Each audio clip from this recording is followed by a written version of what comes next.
Ladies and gentlemen, please stand and join the Spartan Marching Band in singing our alma mater, conducted by Mr. Brad Elstone.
Please remain standing for the presentation of our national anthem, conducted by Mr. Adam Musical. At this time, gentlemen, please remove your hats and head coverings.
State Champs Game Time Live is presented by Lawrence Technological University. You can recruit yourself at ltuathletics.com.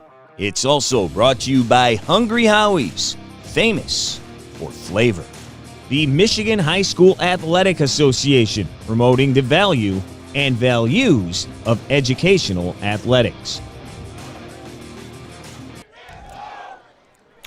Hello, welcome to Warren Fitzgerald High School for homecoming, Week 6 matchup Between Warren Fitzgerald, the Spartans taking on Madison Heights. Madison, I'm Ryan Slocum alongside Coach Pop. Coach, good one here. Tail between two different teams, though. Let's start with the home team, Warren Fitzgerald, doing pretty well, off to a 4-1 start. Tell you what, they put points on the board. They've got a couple of really dynamic athletes, so we're going to be watching out for today. Trey West, twin brother of Troy West, who's the quarterback, and pretty much Trey goes everywhere. It'll be fun to watch to see what he does today. They try and get him the ball as much as possible. Yourself, you watch him take a couple of punt returns back. He does it all, so it'll be interesting to see how Madison tries to bottle him up today. Absolutely. Spartans will be kicking this one off to start the game. As for Madison Heights, they won their first 2 games of the season, but they've dropped their last 3. Well, I'll tell you what, we're talking to Coach Green, and, what are some of the strong points? And his number one point was, hey, we have a team together, because it didn't look like they were going to. So kudos to that entire program. Kudos to the kids for hanging in there. Coach Green leading them. He's excited about his players, loves his kids, and it's a great place to start for a foundation. And speaking of start, there we go. The kick is up, and it is away. Bouncing end over end inside the 10, and it is taken by Davon Ruffin. Still on his feet now across the 20-yard line. Now Davon 5'9", a $140, but Coach, this is a guy who is explosive, and you want to talk about a playmaker. Nobody's doing it better than him so far this year. Yeah, Coach was really high on him. He mentioned that he already has 8 interceptions this year, 4 in week 1. You get 4 interceptions in a game, you give your team a chance to win that football game, and they did. And he took one of those back against Royal Oak Shrine. They won that game 34-6. Great way to start his campaign. And that is number 3, Davon Ruffin. Probably going to hear his name a few times today. You talked about the West brothers, Coach. They're going to start this out right now. Got Madison with their QB behind there. Coach is really high on this young sophomore. Yep. Mr. Davis is doing a good job for them. He can really sling it. Hands off, but hit immediately. Great tackle there. Nothing doing on the first play of the game for DeMarco Vaughn. Well, you look like a little inside zone here, and if you don't bounce off to that backer, it's really tough for that running back to have a lane to run through. Excellent defensive play right there, coming downhill by the linebacker. Good tackle. So that'll bring up a 2nd and 11. You can see it here right now, and right there, backside pressure. Got to get off that one technique, get up to that backer. 2nd and 11 from the 24. And once again, it's handed off to Ruffin. This time, kind of the same deal, Coach. Gets 1 yard before getting brought down by Jalen McNeil. Yeah, I'll tell you what, it's interesting. Warren Fitzgerald off the great start. They put up points, but you know what? Playing defense gets the offense the football, and I think that's what you're seeing right here. Really strong defensive line play. Play 1, you had the linebacker fill in that backside gap quickly, and you know what? You give your team opportunities, you're going to get scores. So it is now 3rd and long with 10:30 to play. They're throwing for the first time. Great throw out there, first down, and a little bit more. Thomas, that is Jamarion Jones with the grab. And that's going to be a first down. Well, Coach, you know your quarterbacks. How about the zip on that throw? Well, I'll tell you what. They roll him out to the single receiver side. He trips the opposite way, and he gets downhill, and he slings that ball. Great-looking ball. Tight spiral, right on target. Great timing. That comeback, when you throw that on good timing, you have a really good opportunity to have some success. 1st and 10, Madison. Good play call. The guy we talked about that you're going to be seeing him and hearing him is West. He is at the bottom of your screen.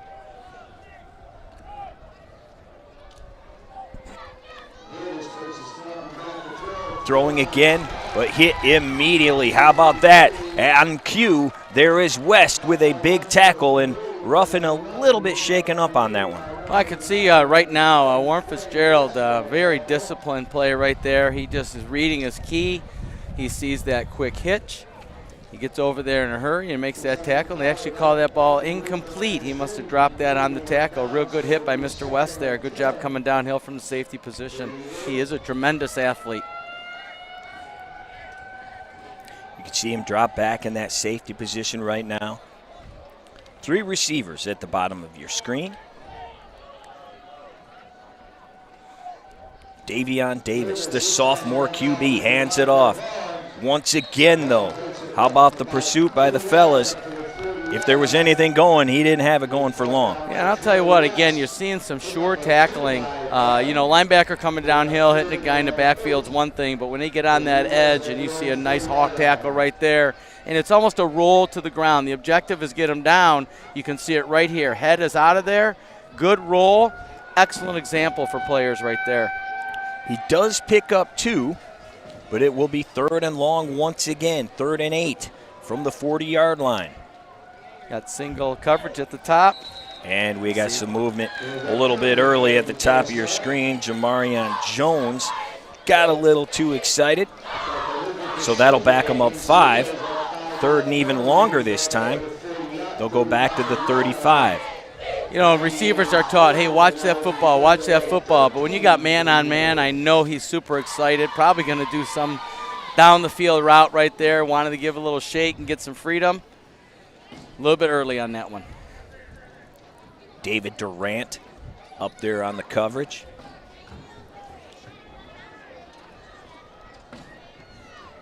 So Davis takes a look at the wristband. Needs to make something happen here on 3rd and 13. He rolls, fires again. It's a short hopper, and they'll have to kick it away. Not as balanced on that throw right there. He pulled up a little bit early, didn't have his feet underneath him, bring his hip through on that throw, and that's ended up being short. I am sure upstairs they're going to say, hey, look, we need to take a look at that wheel route right on the sideline because it looked like it might have been a shot for a first down. They're going to have to punt here, though.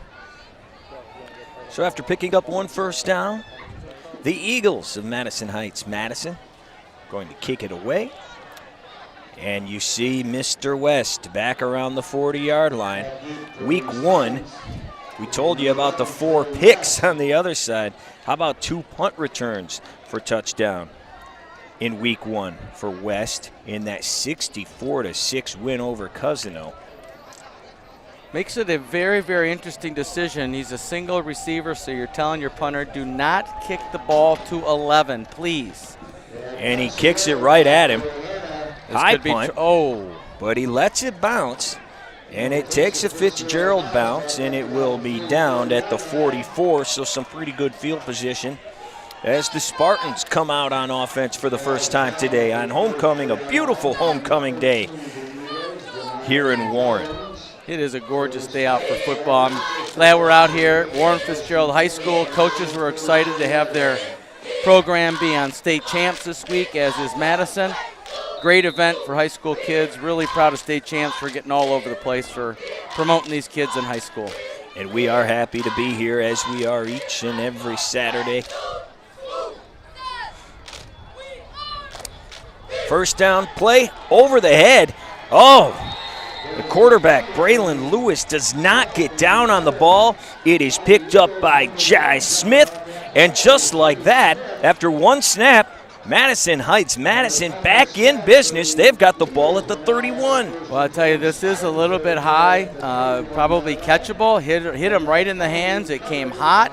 But the key there for, number 7, Braylon, he just needs to jump on that football and not think about picking it up.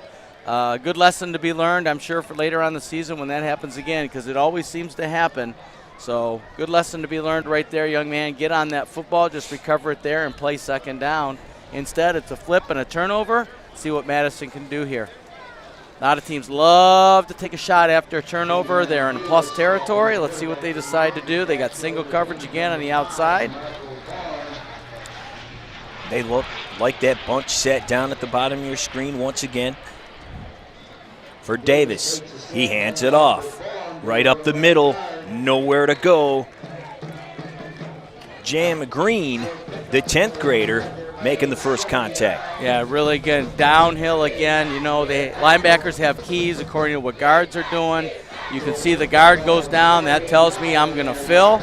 And there he is in the backfield. First of all, number 24 causing the pressure. Tyrion Reese, good job getting upfield, making something happen. Always tough to have a defensive man in the backfield early.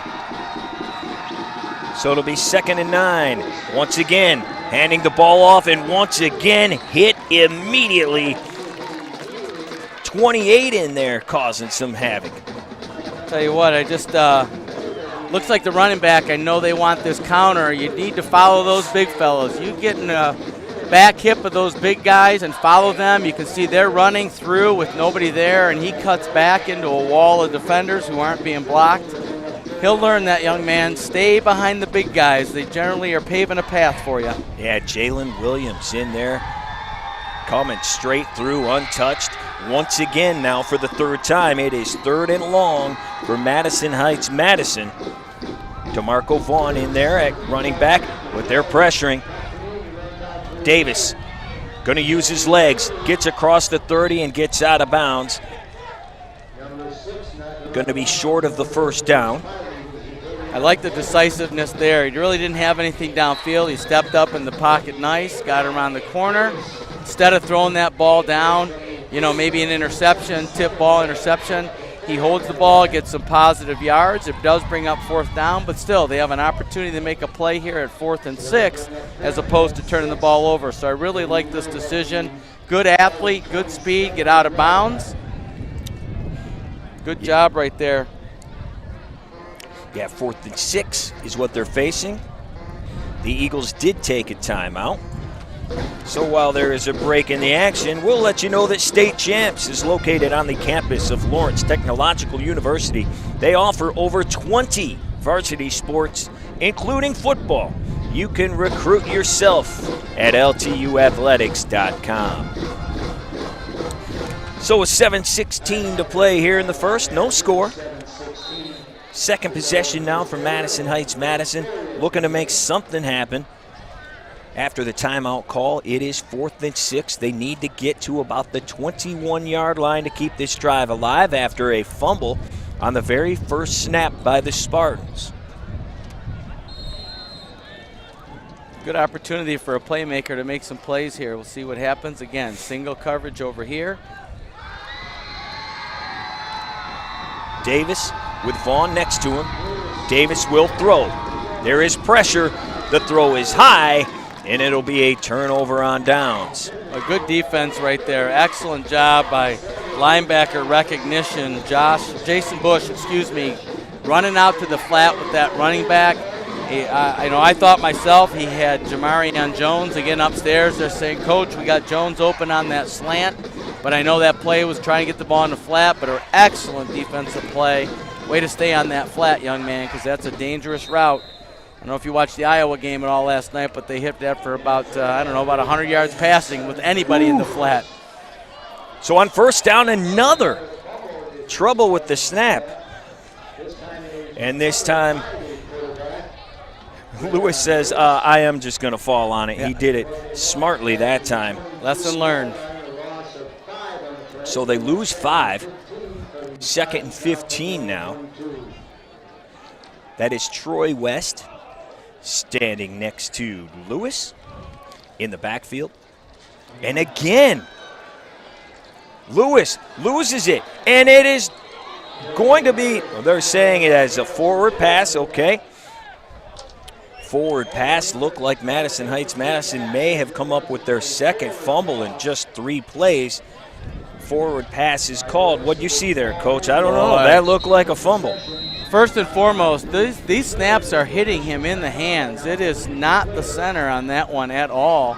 Secondly, as we look at the replay, which our audience did see, that is completely a fumble. His hand was not in a throwing motion whatsoever. As a matter of fact, I don't think he ever possessed the ball and had control over it. Yeah, his hands were in his chest pretty much, Coach. Yeah, I think it's a unfortunate call for Madison. But you know what? You can't take it back. And, as we always tell our young players, look, you don't rely on calls one way or another from referees. You just do your job, take care of your business, and good things happen. again, another lesson to be learned, which is really what this game's all about. You're an offensive coordinator. You're a quarterback coach. What do you tell your guy after 3 snaps? Maybe the first one not totally his fault. Maybe is he in his own head a little bit at this? Just calm down. What do you tell your guy? Well, sometimes, you're playing a team who's lost a few in a row. You've won a few in a row. You're a young guy. Maybe I'm not as focused yet. So you get him over to the sideline. You say, hey, let's just refocus. Let's get on target here. Catch the ball first and make plays after. Because sometimes you're in a rush to get that big play going so you get a score. 3rd and 15 now. Braylon Lewis does get that one, but he's got pressure coming at him. That is Jai Smith coming in untouched. And, Coach, they got him. Well, you see that so often, coming off the boundary side, which is what we call the short side of the field. A corner blitz. He doesn't feel it or see it at all. Really good call. Right-handed QB going to normally read the right side of the field unless they've called something different. They played very well to that defensive play there. Nice job by Jai securing a tackle, and his buddies helped out. We're going to see him punt now to Madison, and let's see if Mr. Ruffin take this ball and punt and do something good for Madison. See the Eagles get some good field position. I'm going to guess they're going to be in plus territory. The freshman, Thomas Baranski, back to kick this one away, standing at around his own 5-yard line as we get a couple of substitutions in here. Setting up a wall for the kicker. One of the Bulls was a little bit late coming off the out of the ring there. Baranski does get the kick away. Not bad. Going to take a hop. And it will be down at the 48-yard line. Once again, good field position for the Eagles as they try to make something happen here on their 3rd possession of the game. Well, you just try and tell young players, catch the football. Even if you fair catch on a high punt, if you catch that ball, that was about a 12 or 15-yard roll. Instead of having the ball on the 40 or somewhere around there, they're closer to the 50.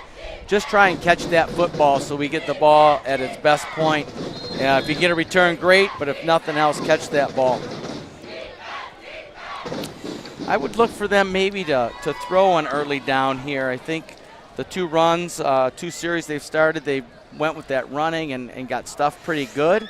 Let's see if they don't, hit number 2 out there. Maybe a slant, something easy on 1st down.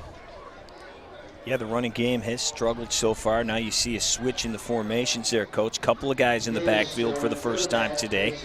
They are throwing, and they are looking long down the field, and it is brought in by Jamarian Jones. Coach, you nailed it.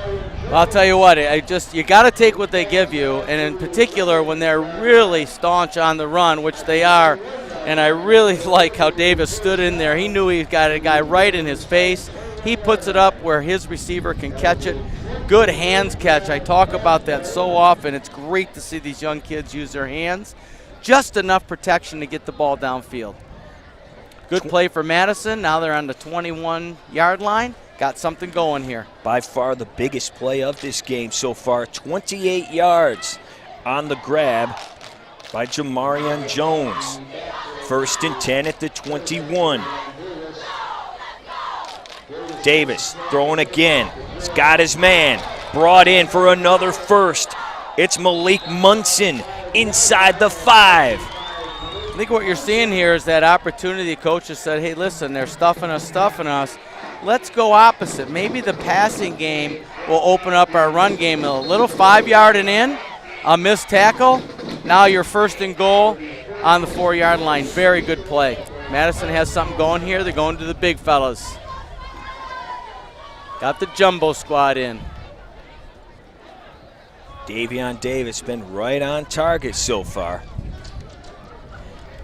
With 4:15 now to play in the 1st. The Eagles have something cooking at the 4. They hand it off, and this time, is he going to be down just before the goal line is DeMarco Vaughn, setting up 2nd and very short. Well, I really like how he comes and hit this hole. First of all, really good execution out of the blocks. You bring the big guy up in there.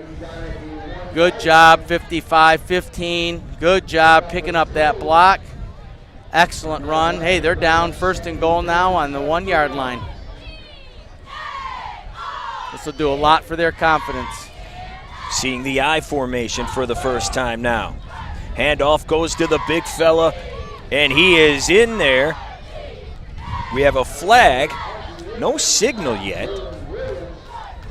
I think they have a late hit push in the end zone here, if I'm not mistaken. You know, when a player puts his hands up, it generally says, oops, I did something wrong, even though he's trying not to do that. I think he just went after the whistle a bit. We're going to see right here. When he was taken down right at that yellow line there, you see, for the soccer goal. Well, it's unsportsmanlike on Warren Fitzgerald. Sorry about that, Ryan. Oh. I just saw that signal, wanted to get that in there. Yeah, no problem. So that'll set up 1st and goal. Did they turn it down? Should be, maybe it was after dead ball foul.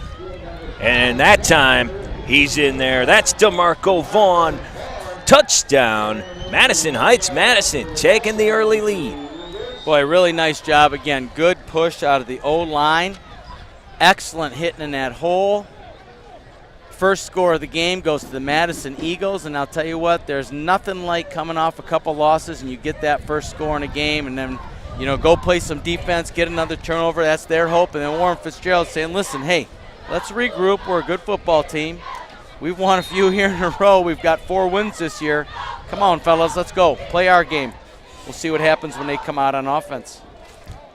Yeah, Madison is coming off that 34-13 loss to Marysville, but their other games have not been blowout losses. 14-0 to Hazel Park, Clintondale 16-12. So those are winnable games, Coach. And if they can get things together, as you mentioned at the top, these guys had 3 weeks really to get their team together. Kick is going to be no good. So they've kind of were scrambling a little bit. They did win their first couple of games in the season and then a lull, but you got to like the way they came out here and have jumped right on top of this team that's won a couple of games in a row. It's sitting at 4-1. Absolutely, and again, that bolsters that confidence like no other. Defense has, you know, a turnover, almost 2. They're playing well. Coaches realize, listen, hey, Fitzgerald is just crushing the run. Let's step back on first early downs, throw the ball a little bit. They've had good success. And then they bring in the big fellas and follow them in the jumbo squad and get that score. And, you know, hey, let's see what happens. And, again, I think on the other sideline, Warren Fitzgerald coaches are saying, hey, we just need to play our game. Just get back in it. Don't worry about it. Good things will happen. Do your job and let's go. Couple of big chunk plays on that drive. Got them down inside the 5 where they finally pounded it in. As you said, the run game not working all that well so far, so let's get the ball up in the air, and it worked. Sometimes then you get a little bit loosening up at the linebackers. You get a little bit of run lane here and there, so let's see if that doesn't transpire later in the game here. Now you can see the Fitzgerald Spartans way up. They do not expect a deep kick at all. And this one goes out of bounds, so it will be a penalty. Smart play there by Troy to let that ball go out instead of touching it. They're going to get that ball up. I believe they're going to, looks like they're going to have them re-kick. 5-yard penalty and re-kick it. Yeah, they do not expect a deep one. As you see the returners around the 30-yard line there on the last kick. So they fire it back to him. Going to back it up 5, and I think it's a really good decision by the Fitzgerald coaches. You got 2 tremendous athletes, a couple of brothers back there, I believe. Corey Hanna to kick it away again. And you see the guys coming on up, the West brothers. Now at around the 40-yard line.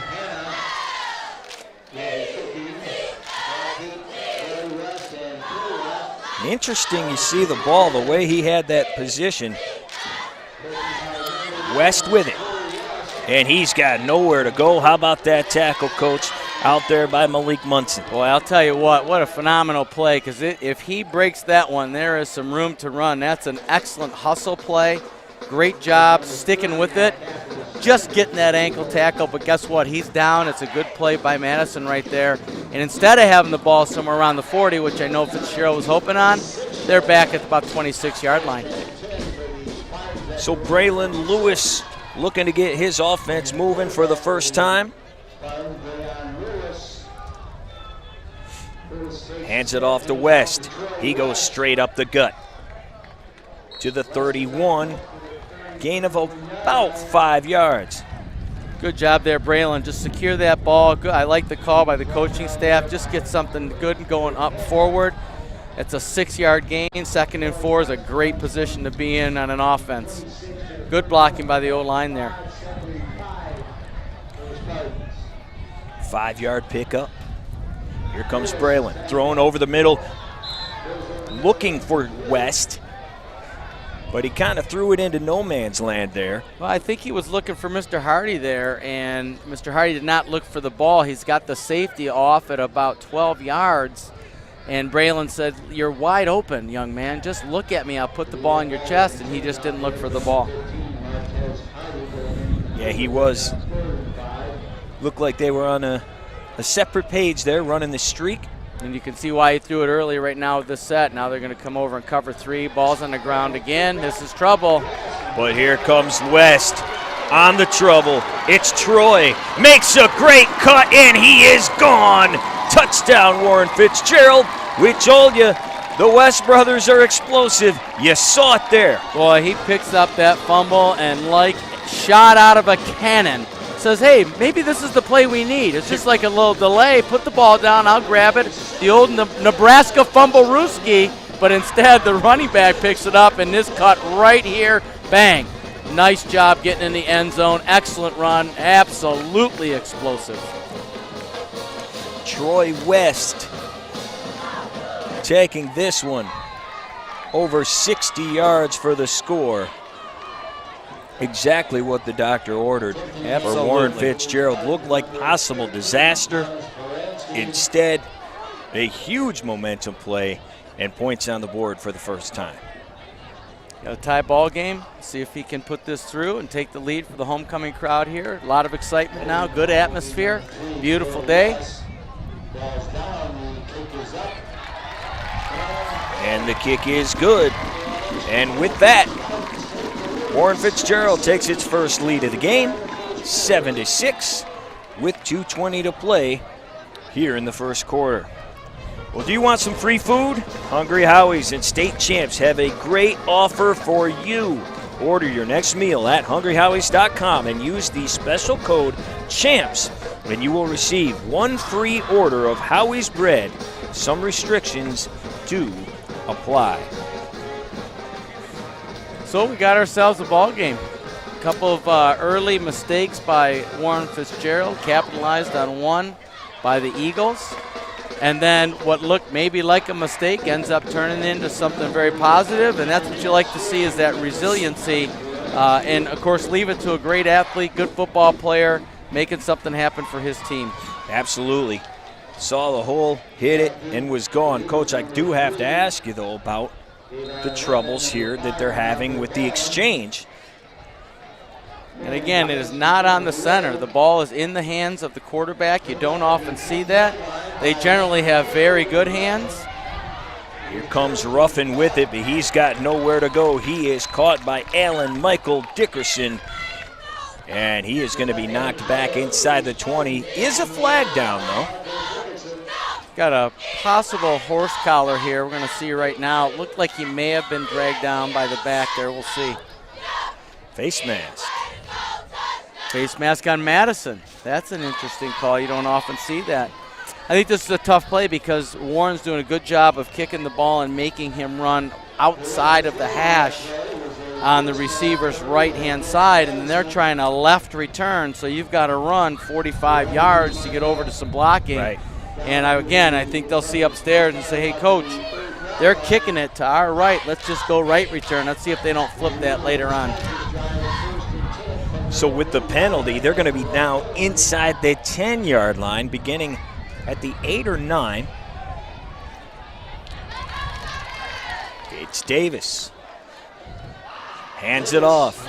Once again, hit almost immediately, Coach. The running game not working out so far for the Eagles. Well, the early penetration, in this case, number 4, Devin Hogan gets in there real quickly, and boy, penetration just screws up a run game like no other, and he's just in like a dart, untouched, and instead of missing tackles, he's making them. Good play by him, and now we're at 2nd and 10. Davis in the backfield. And we've got another flag. Just going to say Chris Glenn in there next to him now, the big junior running back. Had a little flinch out of the center there in that one, and ref saw it back there, and 5-yard penalty. So the Eagles heading the wrong way on this drive so far, as we have just about to hit 1:30 on the clock.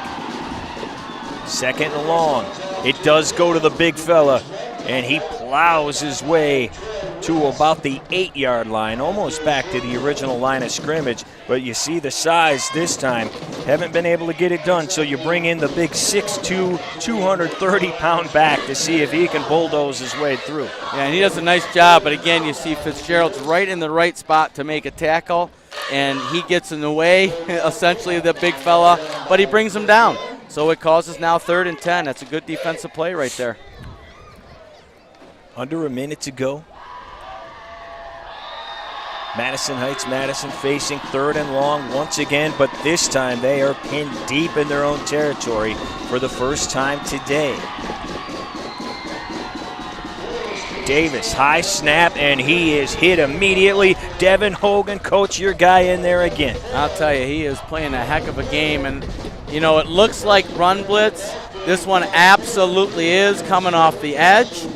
Again, though, the key to that is he is getting home to that back and bringing him down. Really nice job. I look for Madison to let this clock roll and to punt with the wind. Let's see if they do just that. Yeah, that would be a smart play. We do have a stronger breeze today, going from right to left, so they would be kicking right into it, and you called it, Coach. They are going to flip sides, hopefully get a help from that wind, and after 1 quarter, right here on the State Champs Sports Network, it's Warren Fitzgerald with a 7-6 lead over Madison Heights Madison. We'll be right back after this. You see that? How you can see every delicious speck of sesame, garlic herb, and Parmesan? That is what flavored crust should look like. Crust so irresistible that if pizza could eat pizza, it would be this pizza. Can you imagine how good a pizza would have to be for it to eat itself? Talk about irresistible. Now get an irresistible meal deal for any budget starting at just $5.99. Hungry? Howie! We view technology a little differently at Lawrence Tech's College of Architecture and Design. We believe it makes lives better, more beautiful, that it enables people to connect and empowers them to create. We see technology as a reflection of people at their best, and that it should be designed to make us more human, not less. Come redefine technology with us at LTU's College of Architecture and Design. Welcome back to Warren at Fitzgerald High School. The Spartans leading it 7-6 as we are about to begin the 2nd quarter of action. And Coach, the Spartans, after giving up a touchdown, how about that stand? Great defensive stand that time. And again, I mentioned early, teams aren't proficient on offense if they don't have a really good defense getting them the ball back. And you can actually see that happening right there. First, you have that big explosive play on what may have been a disastrous play with a fumble. You get a great athlete, picks it up, boom, goes 60-plus yards on that one. Then defense turns up a notch. You get a penalty on the kickoff return and end up inside your 10-yard line. And they do a good job of actually moving you backwards on a couple of plays and make you punt from inside the 10. which generally translates to really good field position for your offense, who just had an exciting drive. So we'll see what happens here, and if Madison can kind of gather themselves now and play some defense after this punt. Madison had to take a timeout coming out of the quarter break. You know you're not too happy about that. Well, one guy that'll give you good field position no matter what is number 11, Trey West. He is back to receive this one from the end zone. Low kick, gonna hop. West is there, and he's just gonna let it bounce. Coach, I'm a little surprised by that. West lets it go. I actually thought that may have been a pretty good play there. I thought the punt itself was excellent. Get it away from that great returner.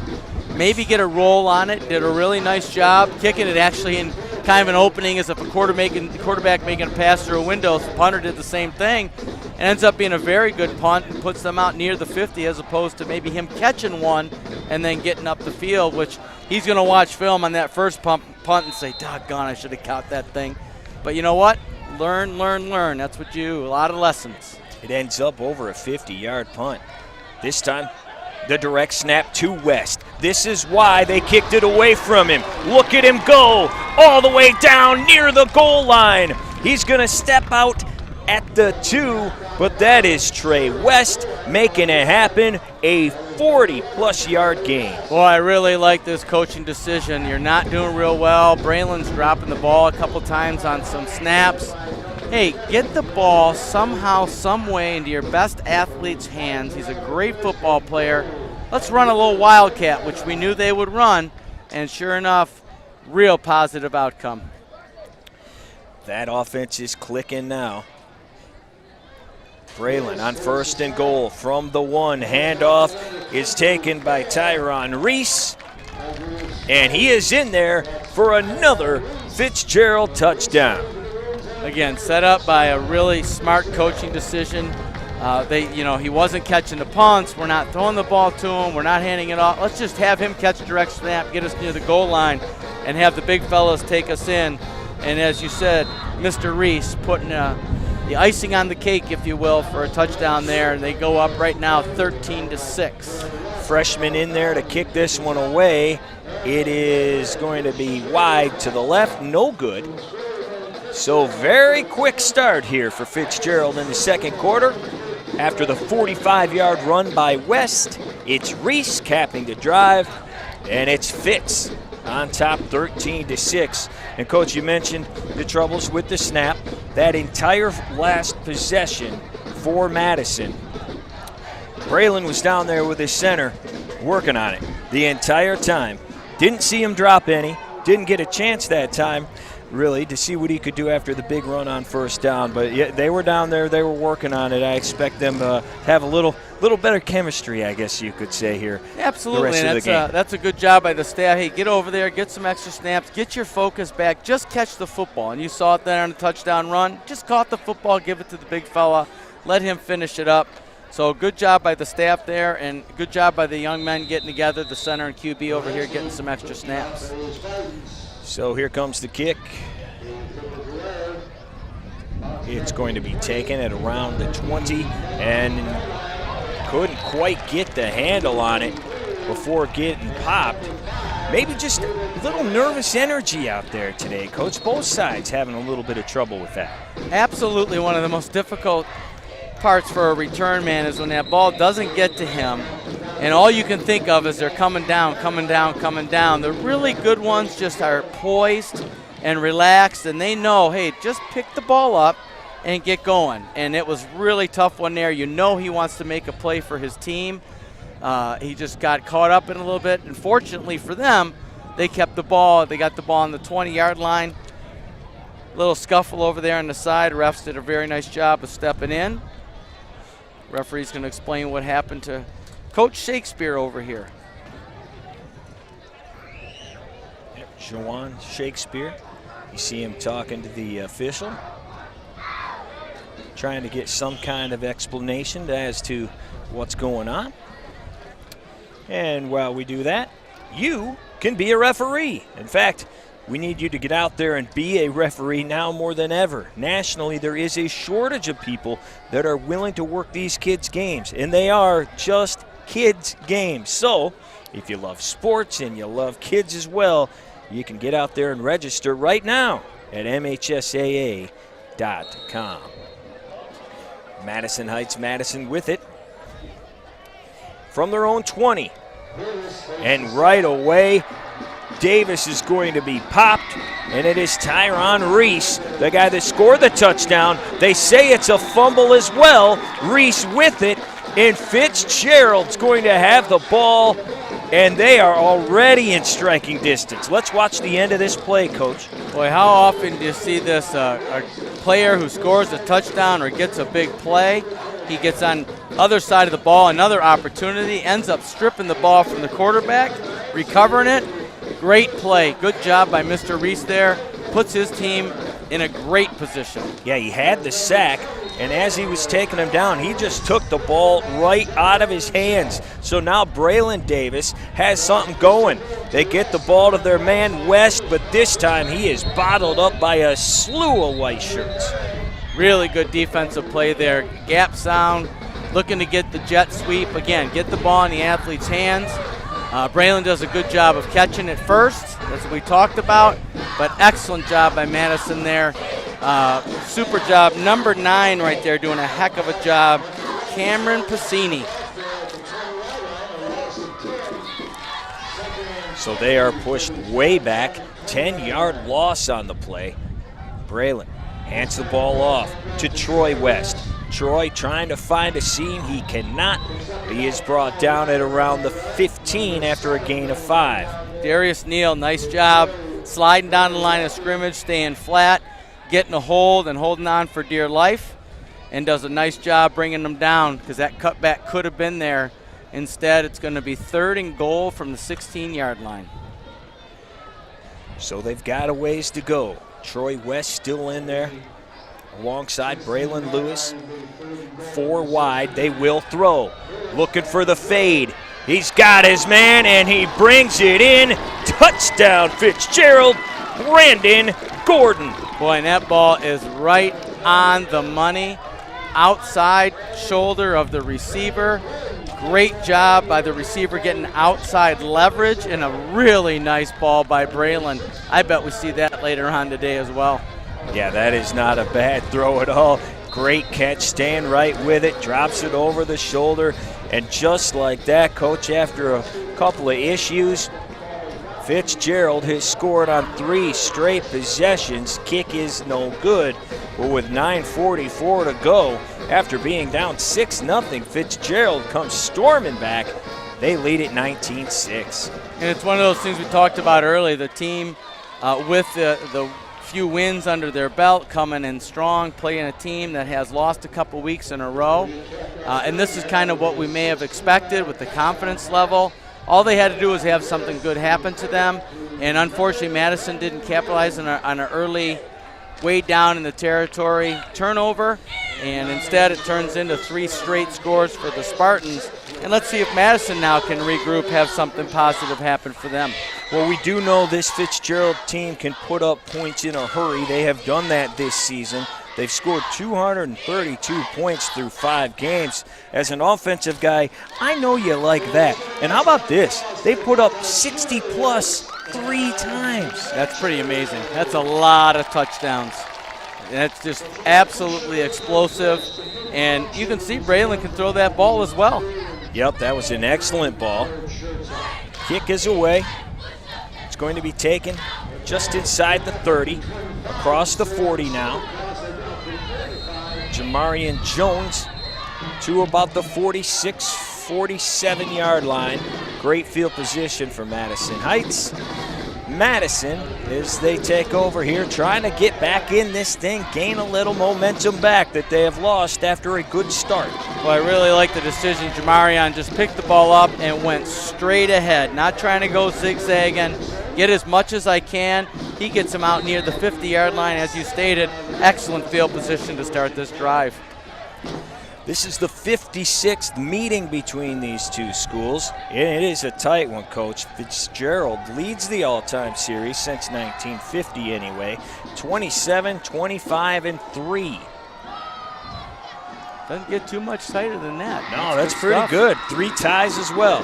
Here we go, straight up the gut. This might be the best run of the day so far for Vaughn. It will be. He's across the 40 before finally being taken down by West. Boy, excellent job. Great vision on that. Got up in the hole, then bounced it outside. So often you see young players want to get outside immediately. You see him get up in the hole and then bounce it outside. Excellent run there by Vaughn.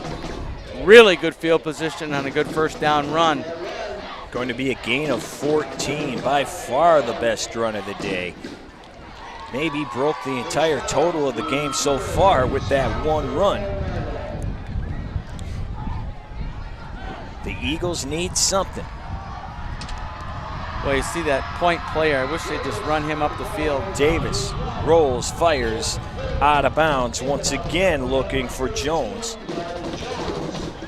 See Davis shaking his hand a little bit on that. I wonder if on that fumble, I know he went down funny. I bet he popped that hand or hit it on a helmet or something, because it's not like he was early in the game throwing that fire with that comeback. Yeah, you can see him right now actually holding it a little bit funny. Pulling that sleeve down. Looks like maybe Coach's shirt got torn. He's got a long sleeve shirt on. And it is. It's definitely torn there on his left arm. He hands it off. Little stutter and go. How about that run? Near the first down once again is Vaughn. He's got a little something cooking now. Well, I'll tell you, we mentioned a little bit earlier, you get a couple of good passes, early downs. Vaughn takes a nice little stutter there. Little Le'Veon Bell-like patience, and then bang, explodes through that hole. Good first down run, 1st and 10. The Eagles have the ball now inside the 30. 8:30 to play. Madison has given up 19 straight points. Looking to get a couple back here. Bringing the H back here for an extra blocker. Let's see if they don't utilize that in the run. Davis hands to Vaughn again. Right up the gut. Gonna pick up maybe 3. See Madison getting some nice holes open now for their running back, Mr. Vaughn, and he's exploiting it very nicely. They're working real hard in that O-line. You seen anything different from them on this possession, Coach? I just think the fact that they're getting on the defensive players and staying with them, they're not getting that early penetration that they were early on for Fitzgerald, and that then opens up some gaps in the middle, and they're exploiting them nicely.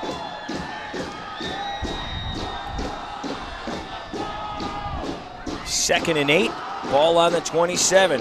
They go right back to the run. No, they don't. It's thrown, and it is going to be picked off in the end zone by West.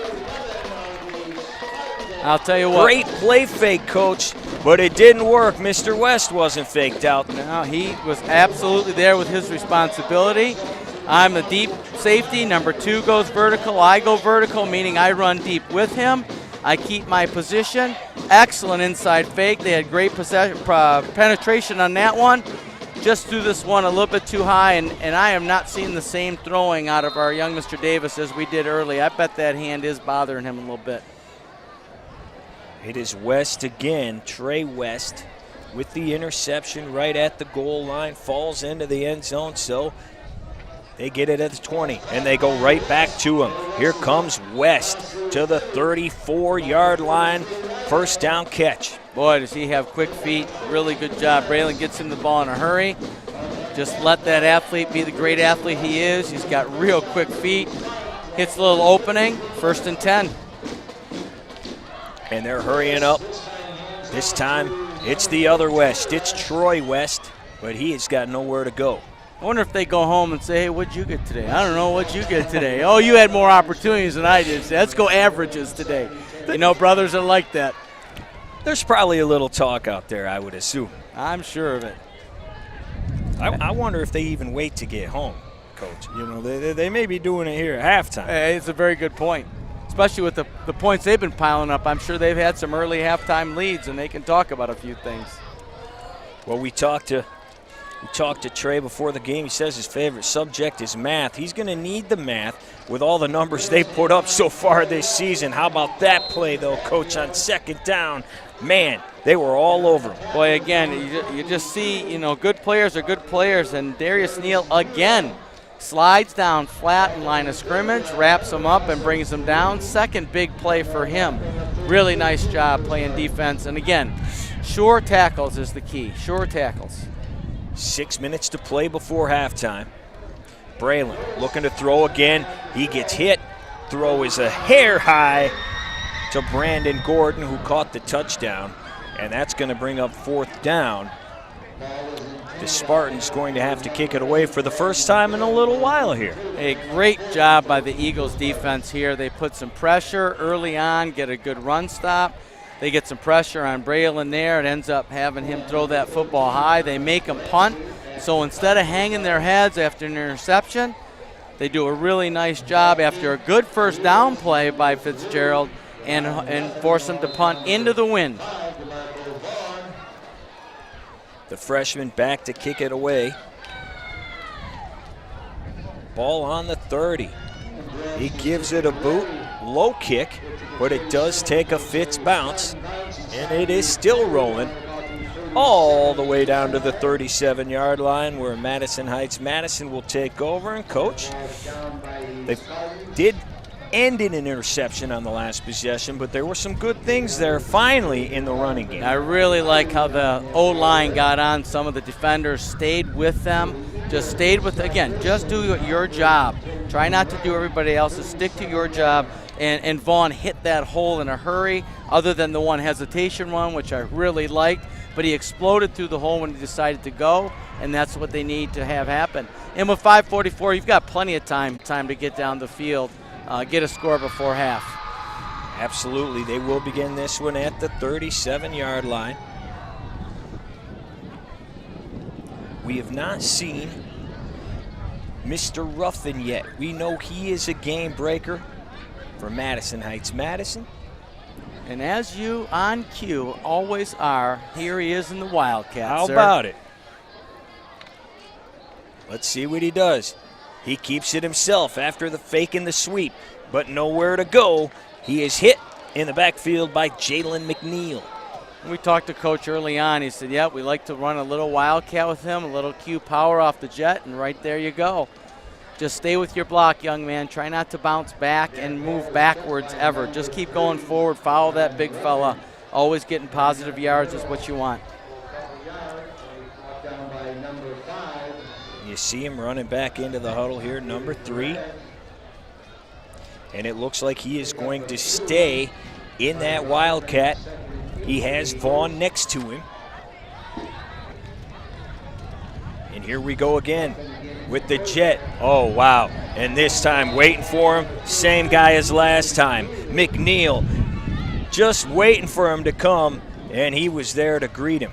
And I think on this one, they want to run jet, and I think one of the linemen ends up going the other way for the power. Sure enough, they pull the other way, and ends up the end. Really nice job. Again, keep in leverage. Where am I supposed to be? Keep him inside. McNeil does a good job, and again, a sure tackle. I really like how Warren does a good job in their tackling. We've not seen a broken tackle yet. When their hands are on you, you're going down. That's a good sign of good coaching. So this will be Ruffin's series. Here he is on 3rd and 13. Gonna launch it this time. He's got a man right with him. He's brought down. It's Reese. And man, he has really stepped up here the last couple of possessions on both sides of the ball. Well, you can see him keeping outside leverage. He is the defensive end. The back tries to get on him. Just not happening. Reese says, nuh-uh. You need to bring a little bit more than that. Makes a really nice job. And again, hands on, QB down to the ground. They're going to be punting from all the way back at the 22-yard line. Yeah, it's going to be 4th and 25. They try to mix things up. Does not go well for Madison. Losing 15 on their 3 plays. They'll have to kick it away. Saw Davis over there throwing in a sideline a little bit. I think he's trying to work that hand issue out. Absolutely, Coach. That's a great point. You pointed out the hand issue right away, and then all of a sudden, we see Ruffin under center with 3:10 to go. Madison kicking away. There is a flag down. It's a good kick, and it takes an amazing hop. West was going to get it. Little trouble here. He does end up with it, and he is on his feet. And holy cow, let's see if he can do something. More flags do come down, but West is still on his feet, and he's going to house this one. West all the way, but there are multiple flags down all over the field. We will see if this one's coming back. I assume that it will.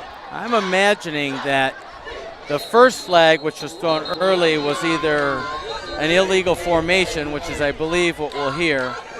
And then you've got several blocks in the back or cut blocks that happen during the run back. But again, what a run by Mr. West. He fumbles the ball, he gets hit, he recovers the ball again. That's that poise out of just a real confident athlete.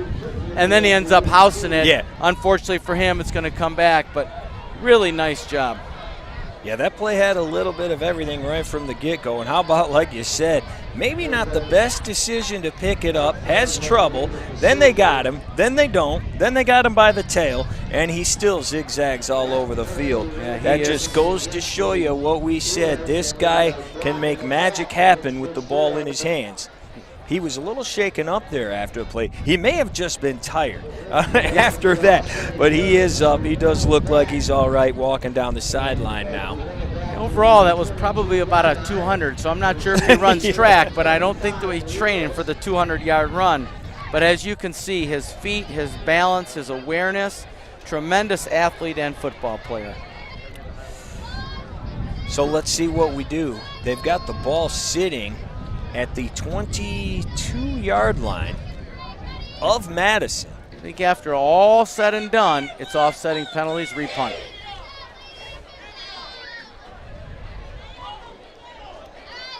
And that's exactly what they're going to do. That was a heck of a boot there as well for the Eagles.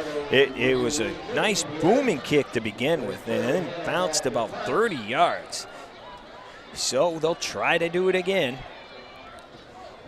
Here on 4th down, high snap, no pressure coming. He's able to get it off, and it's another good one. West a little tired after that last one, so this time a new man back to return it, but he does not get a chance. Unfortunately, we don't have number 81 on our roster here. He may be a JV player. You know, there's the 5-quarter rule in high school. Yep. So he can play his JV game all 4 quarters, if that's the case. I'm not 100% sure. But then he can also play a quarter in the varsity game. And some teams are using, hey, play him a couple at JV, leave a couple 3 for us on the varsity. Some of it's due to numbers, and some of it's due to he's a pretty good athlete. We want him on the varsity. So here comes Troy West. Coming around the right side. Not going to have much, though. Gain about 3, maybe 4. Boy, really good job by the big fella, Chris Glenn, staying with that, getting that tackle, and number 8 doing a nice job. Corey Hanna making sure he's hustling down that line. Well, West does get out of bounds with 2:23 to play before the half. 19-6 is our score. Fitz does have all 3 timeouts, so they are in good shape here as they look to punch it in before the break. Braylon looking long. He's got West, and this one is going to be picked off. No. We'll see if they hit the ground. No, sir. That's an interception. Dior Walker, the sophomore, with the pick. Boy, absolutely what Madison had to have happen. Something positive. You know, again, pretty good field position at the 35-yard line, 2:17. They only have 1 timeout, but you know what? You got an opportunity with athletes to make good things happen. Let's see if they can't punch one in. They do have some time to play with here. It'll be placed at the 35-yard line. The Eagles with 1 timeout remaining as they look to make this a 1-score game before they head to the locker room here on homecoming. Glad you could join us here on the State Champs Sports Network. Ryan Slocum alongside Coach Pop. In Warren, where Fitzgerald is taking on the Eagles from Madison Heights. Madison, Week 6 matchup. Madison coming in at 2-3. Fitzgerald 4-1. You can see Jai Smith now at quarterback. I am sure that hand is really bothering Mr. Davis to the point where he probably cannot go, so they're going to probably evaluate that with the trainer, get some ice on it. I'd really like to see Madison on this trips formation go to the number 2 receiver down the seam. The safety is way inside towards the middle of the field. You get it up early by the backer, I think you have a chance, even though the corner may sink with him. You can see there's nobody over top of the number 2 receiver. And you always count outside in, so the 1 is off the line, number 2 is on the line of scrimmage, and 3 is off. And you said it, that is number 1, the senior, Jai Smith at QB. He's going to keep it himself this time, trying to get the edge, but he's got nowhere to go. Once again, Reese getting in there. Man, he's closing on these guys, Coach. He will not let them get around that right side. Well, I think their defensive plan next week is say, let's get Reese an early touchdown, because then he's just going to be a terror at the defensive end, because you can't do anything to his side right now. And on the other side, you have number 30, Jalen McNeil, who's playing the jet sweep like a pro. So doing a really good job doing their job, making sure things get turned into the linebackers. That clock is running down under a minute now on 3rd and 11. Another bobbled snap. We'll see if they give this to Fitzgerald or if they say they were down. I believe he called them down. It's going to be 4th down for a punt. That is exactly what it looks like. 41 seconds to go. Fitzgerald is going to call a timeout, hoping to maybe pop one more in here before the break. And coming up at halftime, we will show you the best Week 6 highlights the State Champs had covered for you last night. We'll also break down the first half. That and much more here on Game Time Live on Homecoming from Fitzgerald. Smart time out there. They're going to continue running that clock, which at 41 seconds would have been, snap the ball, punt it, and half is over. What do? Maybe you put your great athlete back there and try and catch this punt. Absolutely. Get out there, Mr. West, and see if you can't catch this ball and take it house again. Well, there he is, number 11, looking to make something happen. He sure did the last time, though it was called back. Showed everybody the excitement he has in his legs. You mentioned earlier, we said, hey, what's your favorite subject? He said, math, I want to be an engineer. We both kind of said, huh? How many high school teenage boys say that's what I want to do in high school? Good for him, and I hope he makes that come true. Talked about his grade point average. He's very proud of what he does in school. You love when a great athlete takes school serious, because then he's got an opportunity later on in life. Absolutely, and he definitely has he's going to have an opportunity to continue playing as well. If he keeps doing what he's been doing through the first 5.5 weeks of the 2021 season. Looks like the Eagles are set.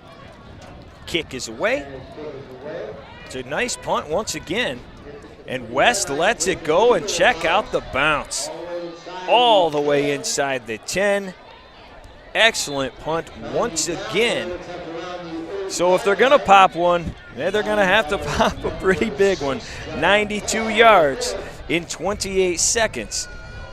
Boy, Corey Hanna has some pop in the football, doesn't he, as a punter? Are you kidding me? Just a couple steps and just booms that thing. Got to catch that football. Mm-hmm. You have to catch that. I mean, that's a 30-plus yard roll. So really nice job by Corey. One of the things I was going to mention earlier, Davis was the punt snapper also as QB sometimes, because you can throw it well, you can do that. Well, they have a new punt snapper because he can't do it. And I wonder if later on we'll see Warren come after one. They are going to take the snap. This is West. He's got room. Gets outside, cuts back inside. He says, I'm not trying to stop the clock. The only way I'm trying to stop it is if I find the paint. And he very well may do it.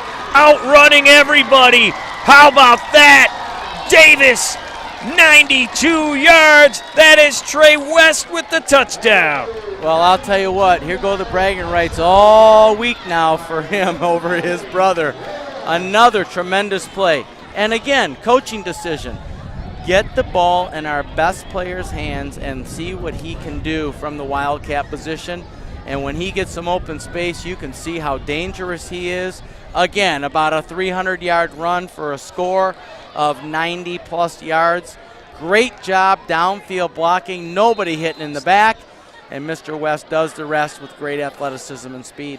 You know what he reminds me of, Coach, and the kids probably won't have any clue what this is, but in the old Tecmo Bowl game, you could just score all the time as his brother takes in the two-pointer. You could just zigzag up and down the field, and if you're Bo Jackson, you're going the whole way. Nobody's going to touch you. That reminds me of him. Yeah, all over the field, cutting back and forth, picking up blocks, and he takes it to the house. I think he came all the way to the numbers on his sideline, ended up to the left hash on the opposite sideline, and then back past outside the numbers to score. I think he's just getting the lay of the land, and boy, oh boy, does he have it down pat. Yeah, I think he has it down pat. Absolutely. The West brothers are as advertised. The touchdown by Trey, then the two-pointer by Troy makes it 27-6 with 8 seconds remaining here in the first half. Amazing when a couple of good things happen for you. And this all started with a fumble snap by the QB. And Troy picked it up and won 60-plus. You know, and then all of a sudden the confidence builds. You just do what you're supposed to do. You got the center taking some snaps with the quarterback to ensure we get it taken care of. And great things have happened since then. Kick is grabbed inside the 30, and here's another guy with some pep in his step. Great return here by Jamarion Jones, but that is going to be the end of the half. It's the home team, the Fitzgerald Spartans, with a 27-6 lead over Madison here in Warren on homecoming. We'll see you after this short timeout. Hope you enjoy all the highlights from last night's action right here on State Champs.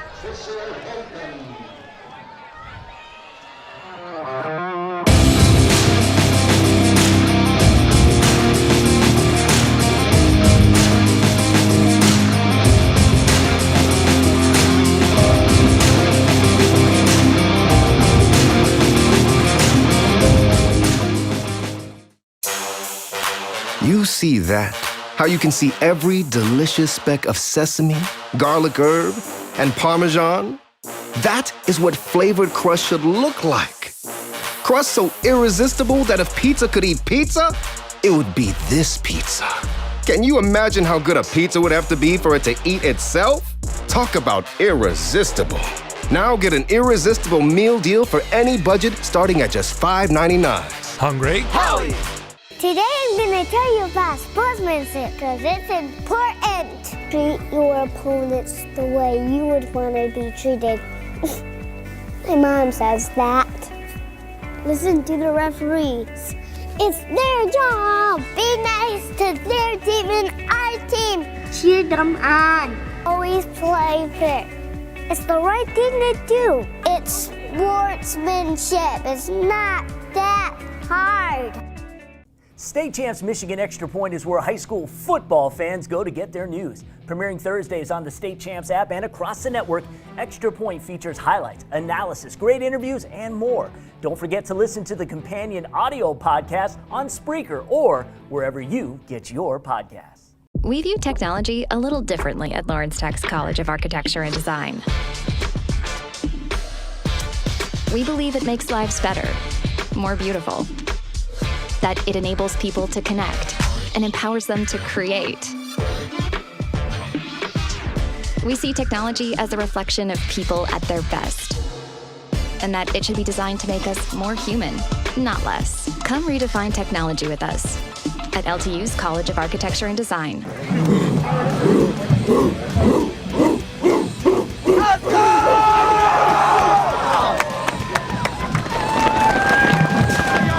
no doubt on who the best team is. Right now, from the beginning to the end, we dominate. Let's do it for one another. Let's go. Leave no doubt. Let's go. Big Reds on 3. 1, 2, 3.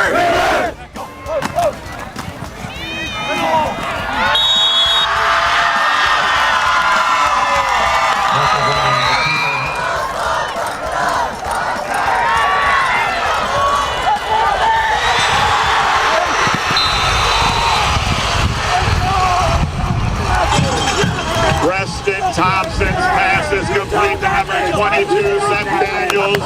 That goes 32 yards and a Pirate touchdown.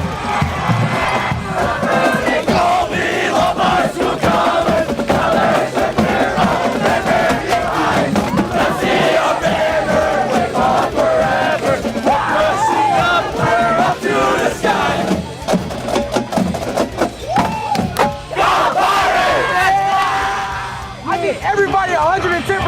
I don't want 100. That's not good enough. I want 110%. Let's go. Y'all understand? Let's go. Let's go. Let's go.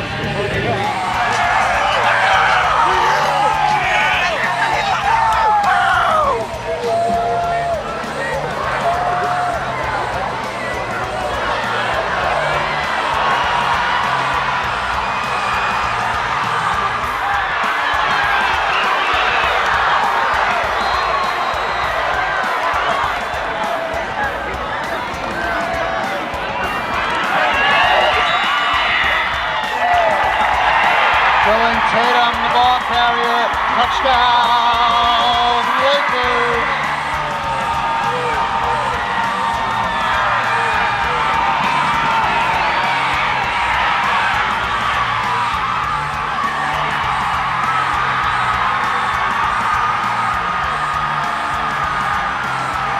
Player of the game is this guy right here. Go green. Give him a hand. Let's go. Let's go. You, baby.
Work as a team, communicate constantly. No stupid mistakes, no stupid penalties, no turnovers. It's going to be a great football game. Great atmosphere. Gentlemen, you're going to live for this for the rest of your life. Enjoy every moment of this. Do me a big favor. Have a lot of fun tonight. Fly around and play our style of football.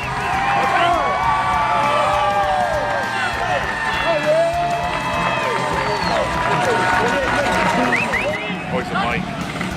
Look at that, son. That's a hit there. Get it.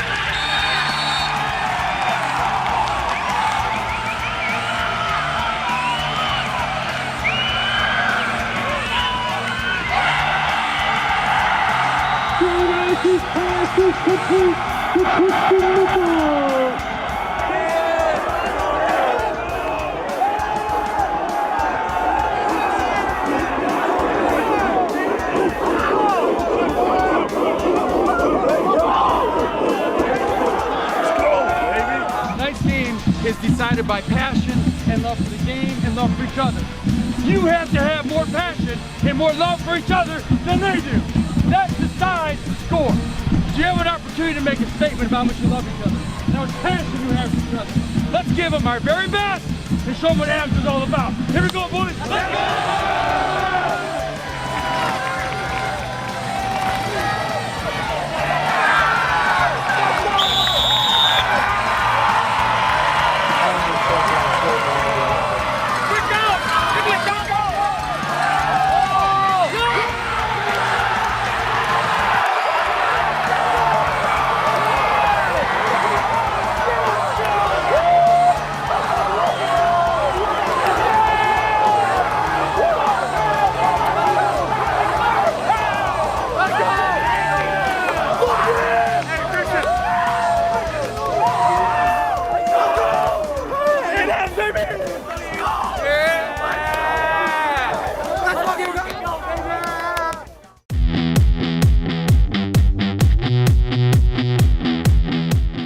you know the biggest difference between a pickup game and organized high school sports?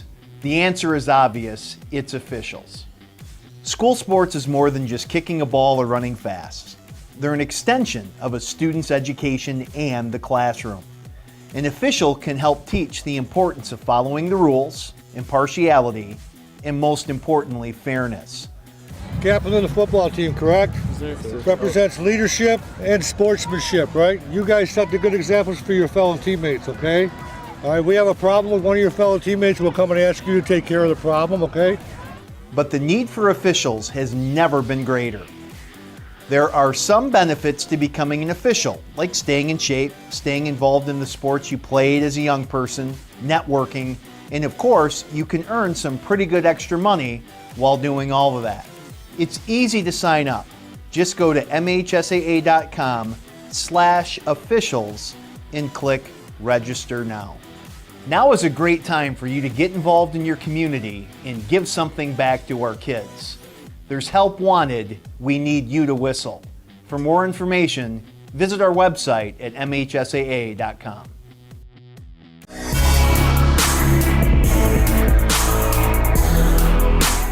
Hey everybody, welcome back inside the State Champs Sports Network studio. My name is Lauren Plant. You know this guy, Sean Belizean. When Sean is here, that means one thing. We're doing an update in our State Champs Mr. Football race presented by Hungry Howie's. And Sean, we had a shakeup last week, and we had this gentleman put into the mix. He's already had some really good response from the community, some good voting numbers, and I think there's something happening there with Coach Oden and Harper Woods. Yeah, Harper Woods is off to a fantastic start. Got to give the Pioneers full props, and a big reason for that is this gentleman, Christian Stokes.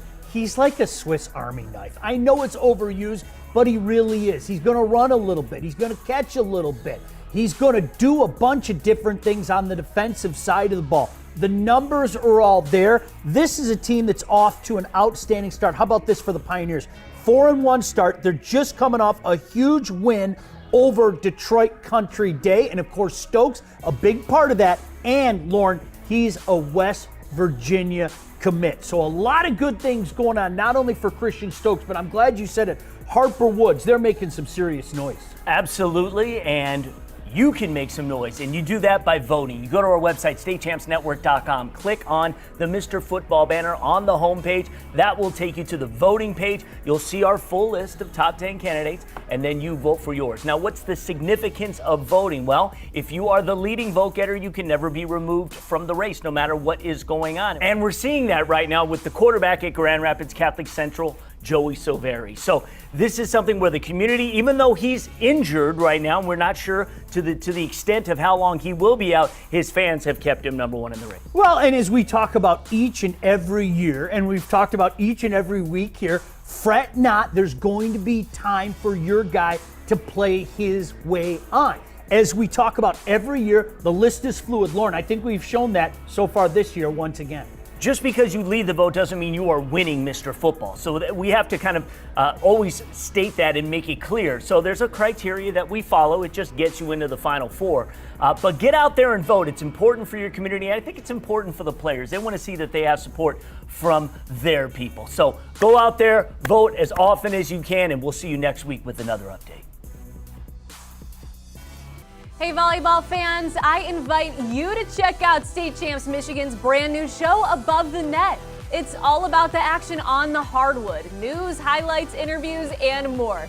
Join me and my co-host Vince Muscat every Friday for the first high school volleyball show of its kind. It's Above the Net, all season long and only on the State Champs Sports Network. I'm Jason Hutton checking in from West Michigan. Great game in the OK Blue. 5-0 Coopersville hosting 5-0 West Catholic. First place on the line, and the home team came out on fire. Colton Bosch to Ryan Serba, 32 yards in the second quarter. It's 17-0 Broncos, and they weren't done. 17-7 just before the half. Bosch looking for Dylan Merlot. 23-yard touchdown pass. All Coopersville in the first half, 24-7 at the break. Second half was a different story. Falcons take the opening possession down the field. Timmy Kloska in from 12 yards out. It's a 24-14 game, and then the play of the night. The pass rush gets to the Broncos, and it's Ryer Reinhardt with the interception and the return, 45 yards for the score. And we've got a 24-21 ball game, West within 3. And they get it back in the fourth quarter, and they go to junior running back Elliot Zania in from 1 yard out. Falcons take a 28-24 lead. Inside a minute to go, 23 seconds left, 4th and goal from the 14. Coopersville a chance to win it, but the pass is incomplete. West Catholic wins a thriller, erasing a 17-point deficit, beating Coopersville 28-24, the final.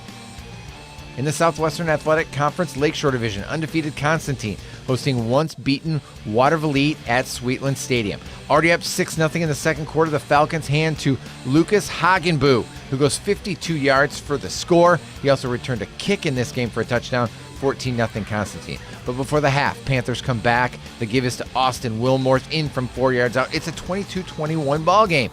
Falcons would have a 7-point lead in the third quarter when they hand to Braden Clark, the junior, third-year varsity player, bulls his way in, 34-21 Constantine. But Watervliet would score with about 4.5 minutes to go. It's Tyson Williams on the quarterback keeper, 34-28, and the Panthers would get the onside kick, a chance to tie and perhaps take the lead, but on 4th down, the Falcons defense makes a stop. Eric Demas and James Saylor converge on the sack, and Constantine holds on to beat Watervliet, 42-38 the final. The Falcons are 6-0. In the CSAA Gold, Battle of M37, Grant Tigers have the trophy. Rival Newaygo Lions trying to take it away in less than 4 minutes into the game. Grant Harkness hits Remy Wells, short TD, and Newaygo had a 7-0 lead. Grant would come back, though. Brady Jacobs looking deep for Nathan Lang. What a catch, comes down with it at the 2.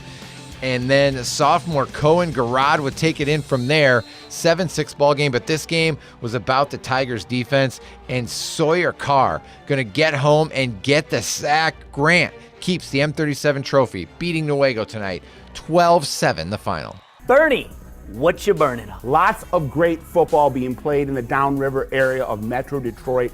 Woodhaven is the gold standard, 5-0 out of the box. They got the gritty gunslinger, Ashton Molman. This guy is just dropping dimes every throw. He is dialed in.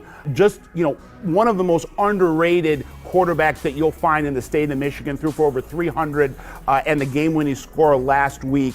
He is got great field vision. He's got moxie in the pocket. He's got presence. He's making sweet music with Syracuse commit Cornell Perry, the best Division I college prospect in the Downriver area. One of the best the Downriver area has seen in a while. Definitely the best Woodhaven has seen in decades. And then don't look past Devin Henry, who is a nice running back, gives a nice change of pace from the passing game. Carlson is another team that you should know about. They're playing some really good football right now. Eddie Light at quarterback. Other guys like Tayshawn Williams, Cody Britt, they're a nice 1-2 punch at the running back position. You move over to Allen Park, you got Ethan Gajewski playing some great quarterback. He's making all the throws he needs to make. I love their running back. I call him the human tsunami, Sunario Hamilton. He's the type of guy that can change a game with one touch.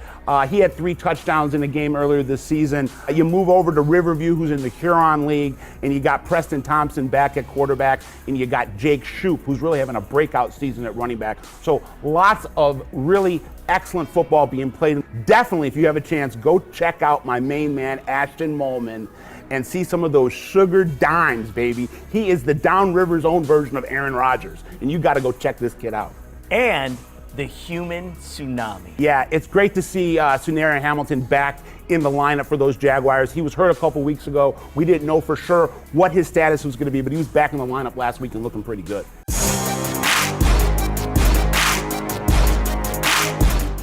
Welcome back, Michigan, to another update in the hardest hitting contest in the state, the State Champs Anvil Competition, presented by our friends at Hungry Howie's Pizza. Hey, for the 4th year in a row, we are on the hunt to figure out who is going to be this year's top offensive or defensive lineman or linebacker in the mitten. We have our first shakeup in the top 10. Here to talk about our newest entry into the fray, the Hall of Famer, the former Canton head coach Tim Beckler. This is a great time of year, right? I mean, week 6 of the season, you know where your team is at this point, and you know the leaders you can lean on to make that playoff game. Yeah, this is the time of year the rubber starts to hit the road, and teams are starting to get matched up against other really good teams. And now the cream's rising to the top nowadays, you know. The young man we're talking about today is Cade Costas, 6'3", 245-pound, defensive end / outside linebacker type, plays at Rockford, who's off to a great start, 5-0. He's already got a ton of sacks, 2 safeties, batted balls, and a lot of quarterback pressures and hits on that quarterback. What the film shows to me is this kid's very versatile. They can line him up as a 5 technique, which is, you know, hands in the dirt, lined over a bigger offensive tackle. And he's just so explosive off the ball that, you know, he's hard to run block against, and he gets off blocks, and his explosion and get off is incredible. I don't know what his weight room numbers are, but this kid's obviously very, very strong in a weight room. And then also line him up in a 2-point stance and rush, have him rush off the edge. And again, very explosive, gets there in a hurry, and he's very powerful when he lays the hit. And he'll play tight end and H-back a little bit on offense, and he's a devastating blocker. He's a great physical football player. Absolutely. You know, over 6,000 votes have been cast thus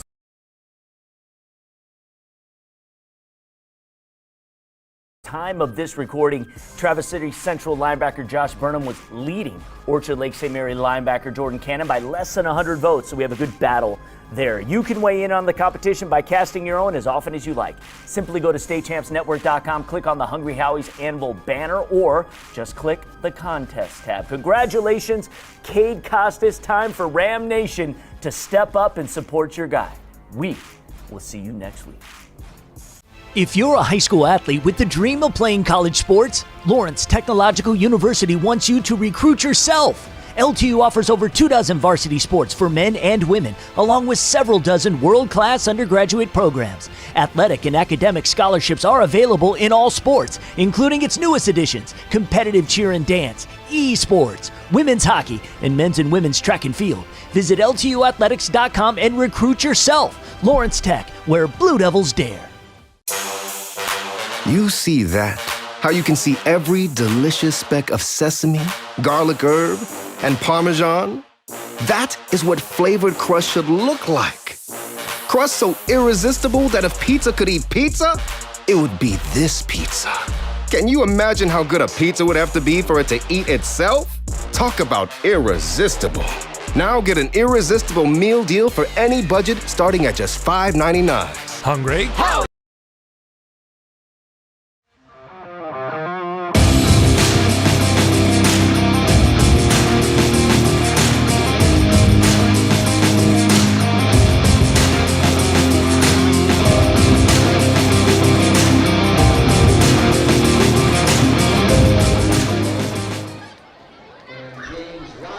Welcome back to Game Time Live here on the State Champs Sports Network. Beautiful day, homecoming day here in Warren. Fitzgerald leads it at halftime, 27-6. Ryan Slocum alongside Coach Pop.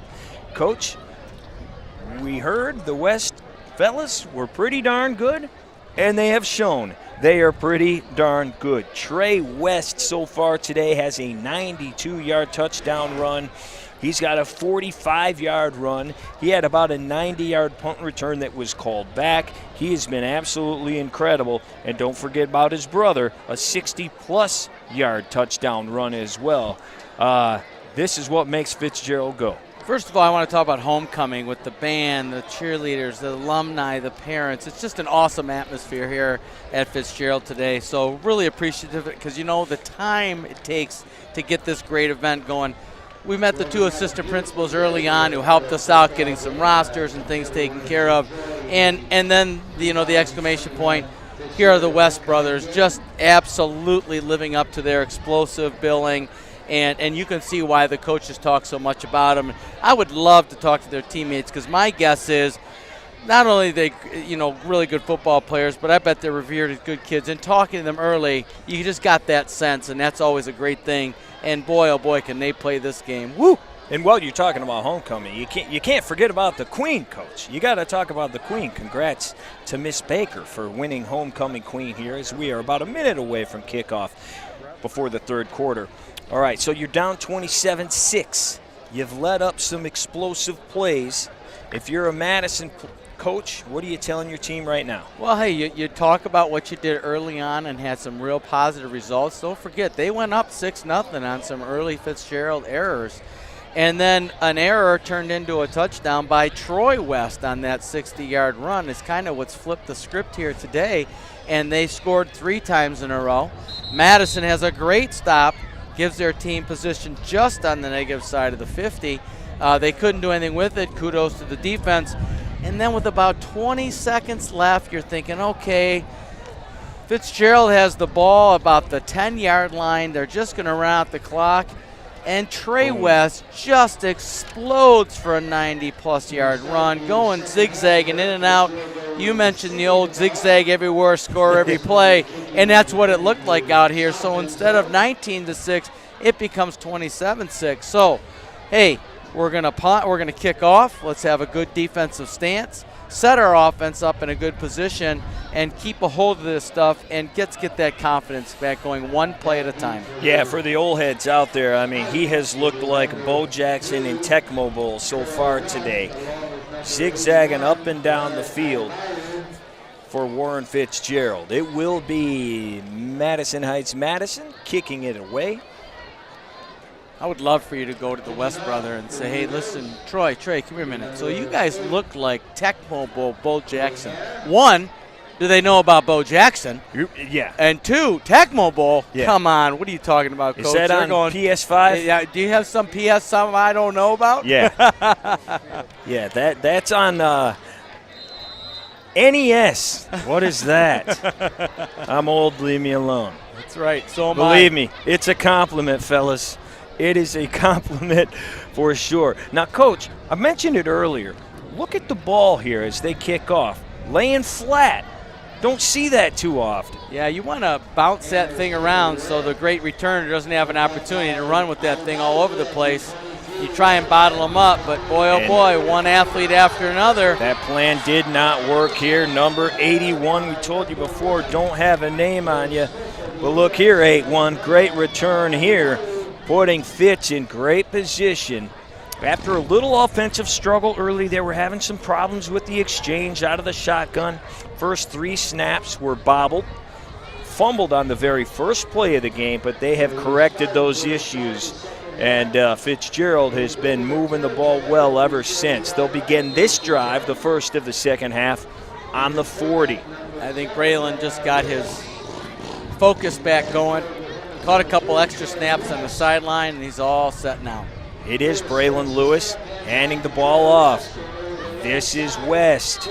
Not going to get too much. Troy West brought down after about 3. Coach, do you think maybe this has anything to do with maybe the slow start? Playing on a Saturday afternoon. You're used to playing Friday nights. Does that have any maybe thing to do with maybe the little sluggish start? They've obviously corrected it. Definitely a different schedule, during the week, and it's homecoming. You're looking forward to a lot of events. They brought a team on who hasn't had success in the past couple of weeks, but like you said, and we're watching right now, they've absolutely corrected that, got their focus back going, and you can see why this team has been putting up some points all year round. And again, I believe their defense kind of held them in there. Nice job early on in some of those fumbles, instead of it being like 2 or 3 scores by Madison, and got the offense back. And when they got on track, boy, they've been nothing but running downhill. Troy West with a 24-yard gain sets up another first. They give it right back to him. Slips a tackle. They won't catch him. He dives to the pylon. He's got it. Touchdown, Fitzgerald, just like that. They put more points on the board. Boy, do I like how he goes after that end line. You saw it on a couple of runs, even on the conversion run after his brother scored that long one. He just has a feeling. Mentioned about tackling. Warren's been doing a great job of it. You can see a slip off a tackle there. Good speed out of Mr. West, and he gets across that goal line, making it 33-6 with the extra point to follow. Missed the past couple extra points. They went for 2, and it looks like that's what they're going to do again to get to that 35 mark. This handoff goes right up the middle. It's Reese diving across the goal line, and it's another 2-pointer. With 10:50 to play in the third quarter, Fitzgerald has opened this one up, now leading 35-6. 62-6. And I know why they gave it to Reese, because if he gets across the goal line, boy, oh boy, has he been playing like gangbusters at the defensive end, causing fumbles, getting sacked. Great leverage out there, keeping his outside arm free, meaning he can run off the block and make outside tackles, and he has done it all. So, again, a very good coaching move right there. Get him across the line, so he's our defensive madman. If you're just joining us, we've talked about this Fitzgerald team, how they can really put points on the board. 3 games of over 60 so far this year as they look to boot it away. Coming in at 4-1, they began the season 64-6 over Cousino. Then Lamphere 62-48 in a shootout. Kick is away. And how about this return? Another nice one for number 13, Jamarian Jones. Takes it into Fitz territory at the 36. Just to finish up, Clintondale 34-12. The only loss of the year came 41-12 to Marine City. And then again, 6-0 on the board last week against Hazel Park, 60-14. I'll tell you, if you don't know much about the Marine City program, that's a tough one. They are such a phenomenal team in doing what they do offensively. They hide that football as well as anyone, and it's tough to find. So that loss it is a loss, but I'll tell you what, against a very, very talented and good football team and program over there in Marine City. Absolutely, program that has made some noise in the playoffs for years and years. Now, we had a little quarterback issue there toward the end of the half. It was Davis. Little banged up hand, we believe. He is back in there, and we got a late flag this time. Well, this is one of those situations where a high school quarterback watches TV and they think they can just flip the ball. In high school, it must be near a receiver. You're allowed to throw it out of bounds, but you have to have a receiver in the vicinity. So a lot of coaches go to one of 2 things. Make sure you know where your guy is and put it out of his over his head out of bounds, or throw it at a receiver's feet, even though, you wouldn't like to have to do that, but sometimes it's a very good choice. Unfortunately, it didn't seem he knew that rule. It's going to be down at the spot.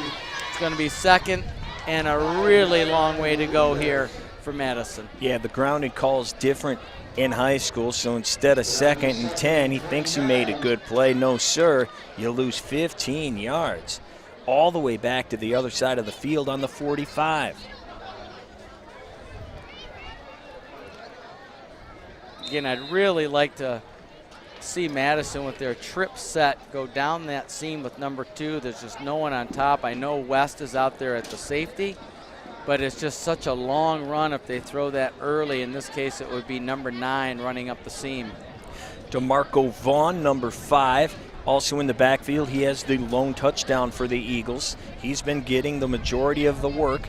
He's now splitting out. Let's see if they go to him. No, they dump it over the middle, try to get it to the playmaker, Ruffin, but it's just out of his reach.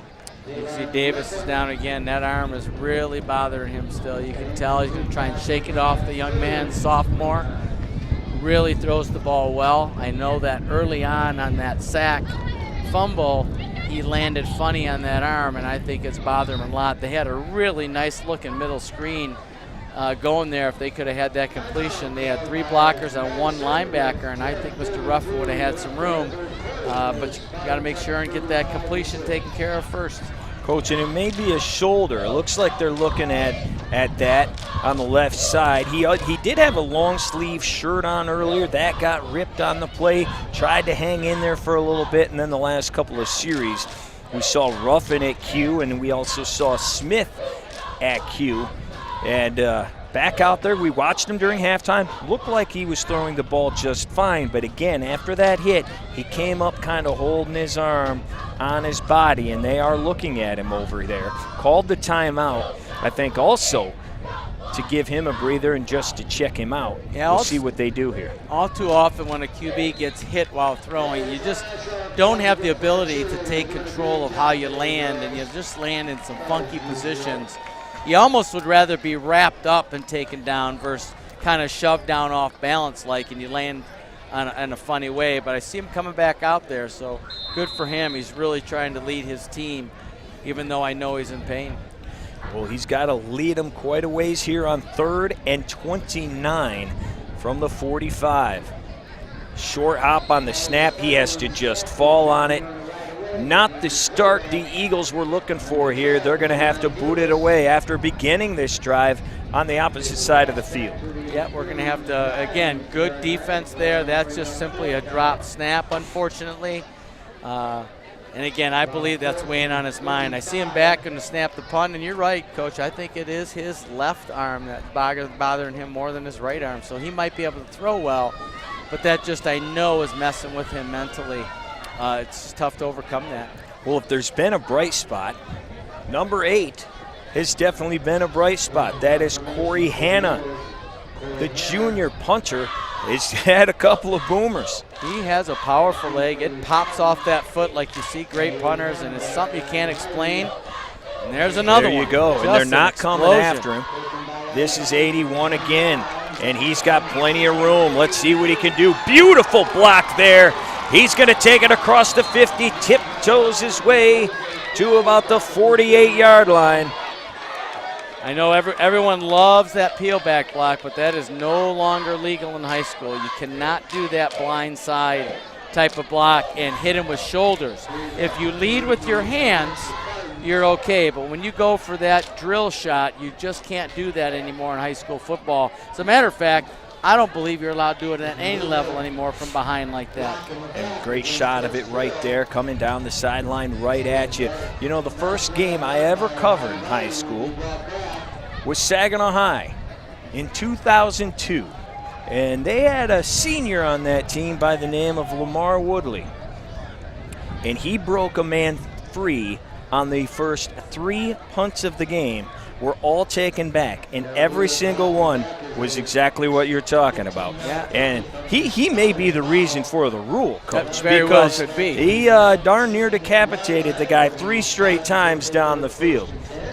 That's what they're trying to get away from. You just can't see the player coming. He's running full speed. You're generally the guy's chasing someone who has the football, and you just get totally blindsided. A lot of the helmet to helmet is what they're trying to get rid of, and also that kill shot. But again, if you lead with your hands in the front, you're usually okay. Well, here comes another explosive play on the handoff. Great pickup up to the 40.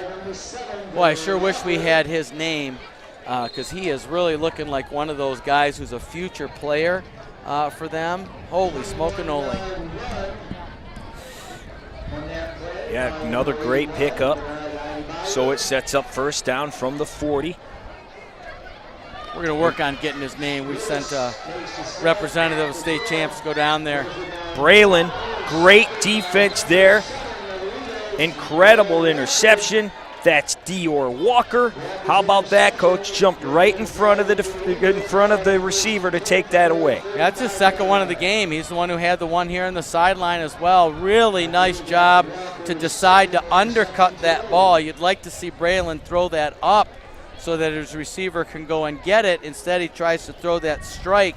We call it kind of a 1-ball, 1.5 ball, where it's almost on a line exactly.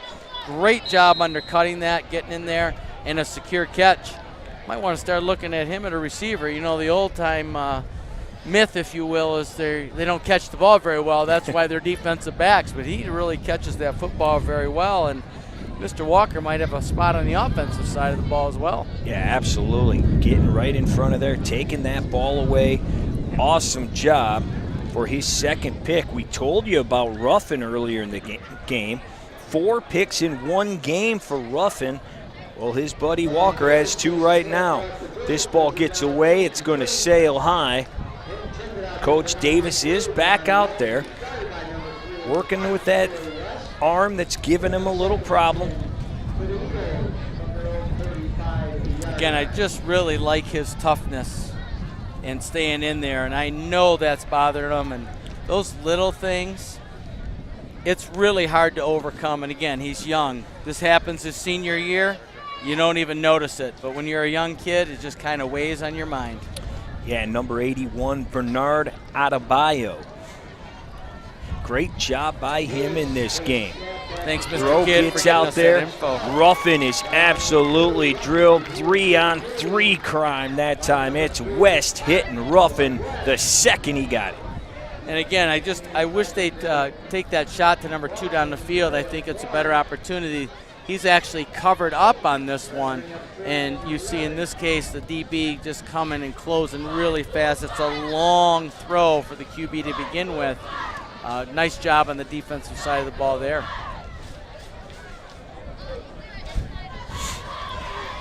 (35-6) is our score early here in the second half. Warren Fitzgerald looking to improve to 5-1 on the season. Madison Heights, Madison looking to get to that 500 mark. On third down, pass over the middle, man wide open is Ruffin. He's still on his feet, and here he goes. Great cut across the 35 down to the 33. Big play needed by the Eagles. They get it into their playmaker's hands. He makes it happen. Boy, you can see they're in that traditional 2-high safety, open up the middle of the field. Really good play call here. A strike thrown by Mr. Davis to the playmaker. Mr. Ruffin does a great job. And as is often the case, one great athlete catch another great athlete. Good play. It's a touchdown saving tackle by Mr. West. Didn't look like any problem at all on that throw by Davis. Great job staying in the pocket, firing a strike.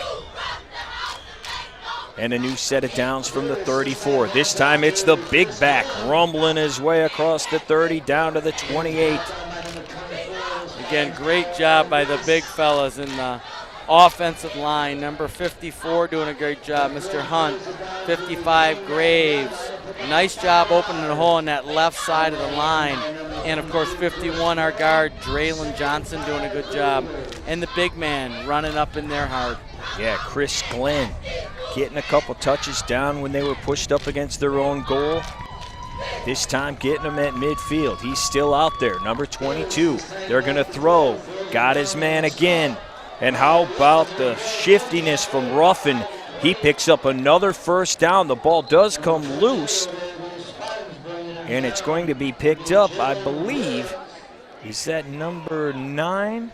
Yes, sir. Number 9, Cameron Pacini. Boy, good awareness right there. That ball popped out of there. Love the shiftiness and the move here. Great job getting downfield. Number 11 does a great job, Mr. Munson, of not blocking in the back there. Always love to see that poise right there. Picks up a few yards. Really good shakes, got to hold that football, but fortunately his teammate Cam comes up with that fumble. Yeah, Jalen Williams knocking him from behind, knocking that ball loose. Great job by him not giving up on that play. Here's Mr. Walker in the game, just as stated. Dior Walker, a couple interceptions. Let's see if we can't throw him the football down that seam. It's open, just hit him. He's number 7, looking over the middle. It is again fired to Ruffin. He has got it again, and that's going to be at the 6. Boy, provide Mr. Davis just a little bit of time, and he does a nice job. He's got a nice, quick, short release. Ball to the outside shoulder, nice job. Good defense right there. He is covered, but still throws it in that tight window. Good catch by Ruffin. Good job securing the ball, young man, on that one. And Coach, we saw that from the very first throw of the game. Throwing across his body, strike for a first down. This is Glenn, the big back, and that's why you put him in there. He fights his way across the goal line. Glenn, touchdown, Madison. Boy, what a nice drive. Good job by Madison there. They get stuck and give up a big touchdown early in the half and get the ball back and come down again. Couple of throws, open up the run game, and Mr. Glass just puts the shoulder down and gets in that end zone. Good, strong run right there. And a good, strong dude, 6'2", 230 coming at you. Tough to bring down. Bulldozed his way across the goal line. And it looks like now perhaps Madison is going to go for 2. I believe you're right there, Mr. Slocum. That's a good call. Madison lines up for the 2-point conversion. Got a man-to-man look on defense here. Maybe a little slant in the outside here. DeMarco Vaughn back in the backfield. There he is. They are throwing. You called it. They tried to throw the slant to Jamarion Jones, but it was a little bit in front of him. So it will be 35-12 now after Madison finds the end zone for the first time since the first quarter. Boy, really good move to get open there. We just got to put that in his chest. I know Mr. Davis would like that throw back. Just put it a little bit too far in front. When you're down by that end zone, get that ball in the receiver's chest so he can have a chance to make a play. And he was doing that for the majority of that drive. Looked very sharp there. Got him down and into the end zone for the first time in quite a while. If you are just joining us, Madison Heights Madison went up 6-0 after getting the ball deep in Fitzgerald territory after a fumble. They get on the board first, and then it was 35 straight from the home team here on homecoming. 35-12 now our score. 5:17 to play in the third. Miss Baker's on the cheer team, and what dedication. She's out in her homecoming court-winning dress, finishing out this half as a cheerleader. Good for her. Very exciting day for Hort. I'm sure the boys are going to have a good time as well. Hopefully, for their sake, they pick up a win and then maybe the dance this evening. Kick is away, takes a high hop, and it is grabbed by Hogan. And here he comes. Got a couple of blockers across the 50, across the 40. Good cut back in. It's Hogan getting it down to the 30-yard line. Boy, here Fitzgerald, one athlete after another making plays. And you'll see this replay. Number 11, he's going to get out in front and block for Mr. Hogan here. Hey, I didn't get the ball. I'm going to go help my team. And there he is, running down the field in front of him to get a block. Good job by Hogan running that football up. An unselfish play by number 11. Nice job getting out and setting a block for your guy. Absolutely. He's done his damage in the kick game. Time for someone else to do it, and they did exactly that. So here comes Braylon on first, hands it to 81. It's Bernard. Doesn't have anywhere to go this time. He's brought down right at the line of scrimmage. Good football play there on the interior line. Also, I believe Jai Smith was in there from the linebacking position. You see number 11, West, looks like they're going to look to the sideline. Play is in. Bernard stays in the backfield. West all by himself at the bottom of your screen. They do set up a screen. And once again, Adebayo with nowhere to go, actually going to lose a yard or two. Mr. Hanna, the punter, says, you know, I can play a little D-line too. I'm going to make sure and get this guy down. Great job. Again, working flat down the line of scrimmage on a little swing pass, bringing him down for a loss. Boy, you just love to see after something happens to you that's not a good thing, you know, puts you in a little adverse situation. The defense is stepping up here right now. Absolutely. They need a stop. They hand it off on third down.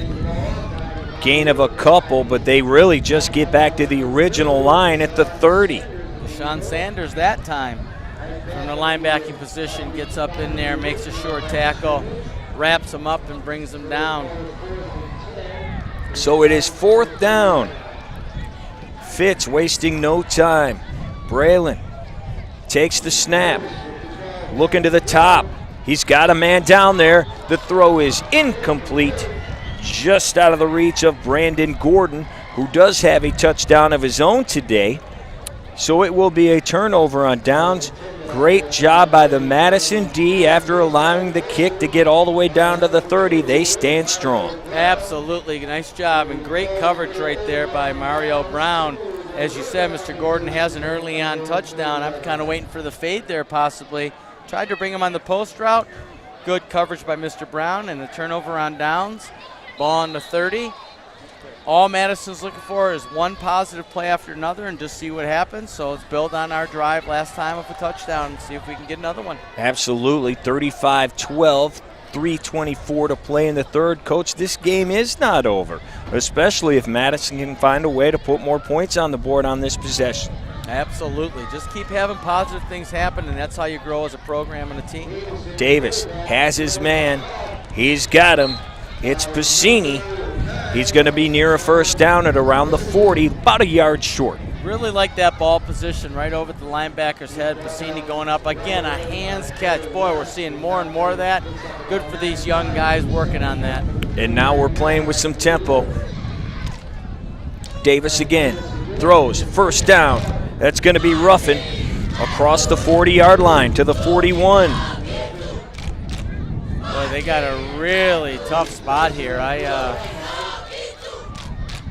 called it a first down, though. I thought you were right, Ryan. I thought he was at the 41. Yeah, with the official. Progress, and he brought him back. Yeah, the official at the bottom of the screen had him at the 41. The official at the top really had him on the other side of the 40. They are going to mark it right at the 40, which means a new set of downs. So they split the difference and made it the first down. There you Good go. job. Teamwork. That's right. Nice to see. Here comes Davis. Hands it off this time. It's Big Glenn. He's going to be hit immediately. And it is once again Jalen Williams getting in there. Well, I'll tell you, good defense again. I'm telling their line is very, very impressive. And you can see the difference when Madison doesn't get on that block and stay with it. No creases whatsoever. And when they do, they have a nice crease for that running back to run up in there. But very good defensive line play right here. And also 56, Mr. Anderson getting up in there. Jermaine trying to set up his homecoming night. That's right. The sophomore Green also doing some work. Here we go. Throwing over the middle. Oh, right on the hands. But it could not get brought in by Jones. That's a good ball there, and I know Mr. Jones would love that one back. I know it was a little bit outstretched, but he did not have a defender, what we call inside him towards the middle. He could have still been running that ball. It's a good job, good throw by Davis. He's showing us some toughness here. I love it, because you know what? If your QB shows some toughness and he's only a sophomore, that absolutely bodes well for your program growing. Well, I was just going to say that, Coach. You look up and down this roster, and you know they did lose a lot of kids, but a lot of the names we've been calling today, Jones, sophomore, Davis, sophomore, Munson, sophomore, Walker, sophomore, bodes well for the future.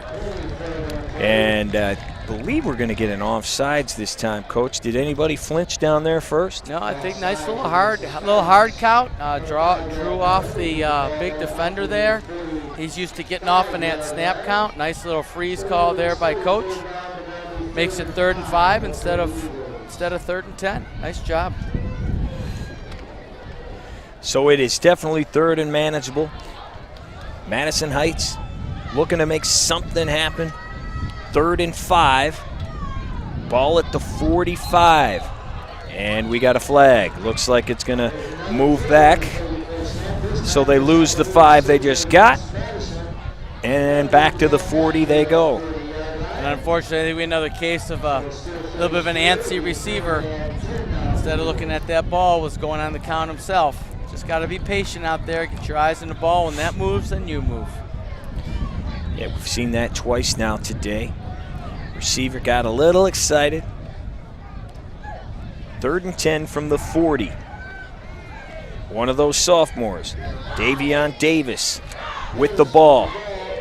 Avoids traffic, looks long, had a man deep, still has him, brings it in. Incredible grab by Jones down there. He had beat his defender. A little underthrown, but still good enough for a huge gain. And Madison Heights, Madison back in business now, down to the 29. Yeah, you see Davion has to get out of the pocket here, so he doesn't really get to set his feet and get his hip through on that one because he's moving. Great job again going up and we saw that earlier out of Mr. Jones where he went up and got that football with his hands.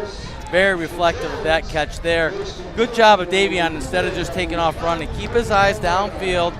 See if you can't make a throw first. Big play for Madison right there. Yeah, Jamarion had his man beat by 5 yards, had to come back and get it. He does. He goes up and over. And here we go again. Davis, heavy pressure this time, and he loses the ball. Luckily for Madison, it goes out of bounds. But there he is again, Reese bringing that pressure.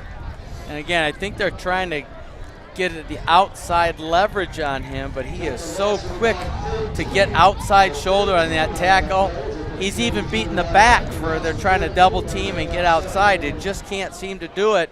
And I think maybe you need to stay away from that rollout and keep him in the pocket, or roll him out short and have him stop, because they're doing a good job of pushing him out, but it runs up right into Davion's face, and that makes it real tough. The clock is running here, down to 40 seconds. Loss of 12 on the play. Back to the 43, 2nd and 24. Man in motion. They throw it over the middle, nearly picked off by Hogan. Man, he wanted that one. Got his mid out there, but couldn't just quite bring it in. And they're trying to go that middle screen again. And I think Mr. Hogan recognized it, and he was running behind him, so I think Davion rushes that pass. If he's a little bit more patient, he might have an opportunity to complete that. But again, he's young.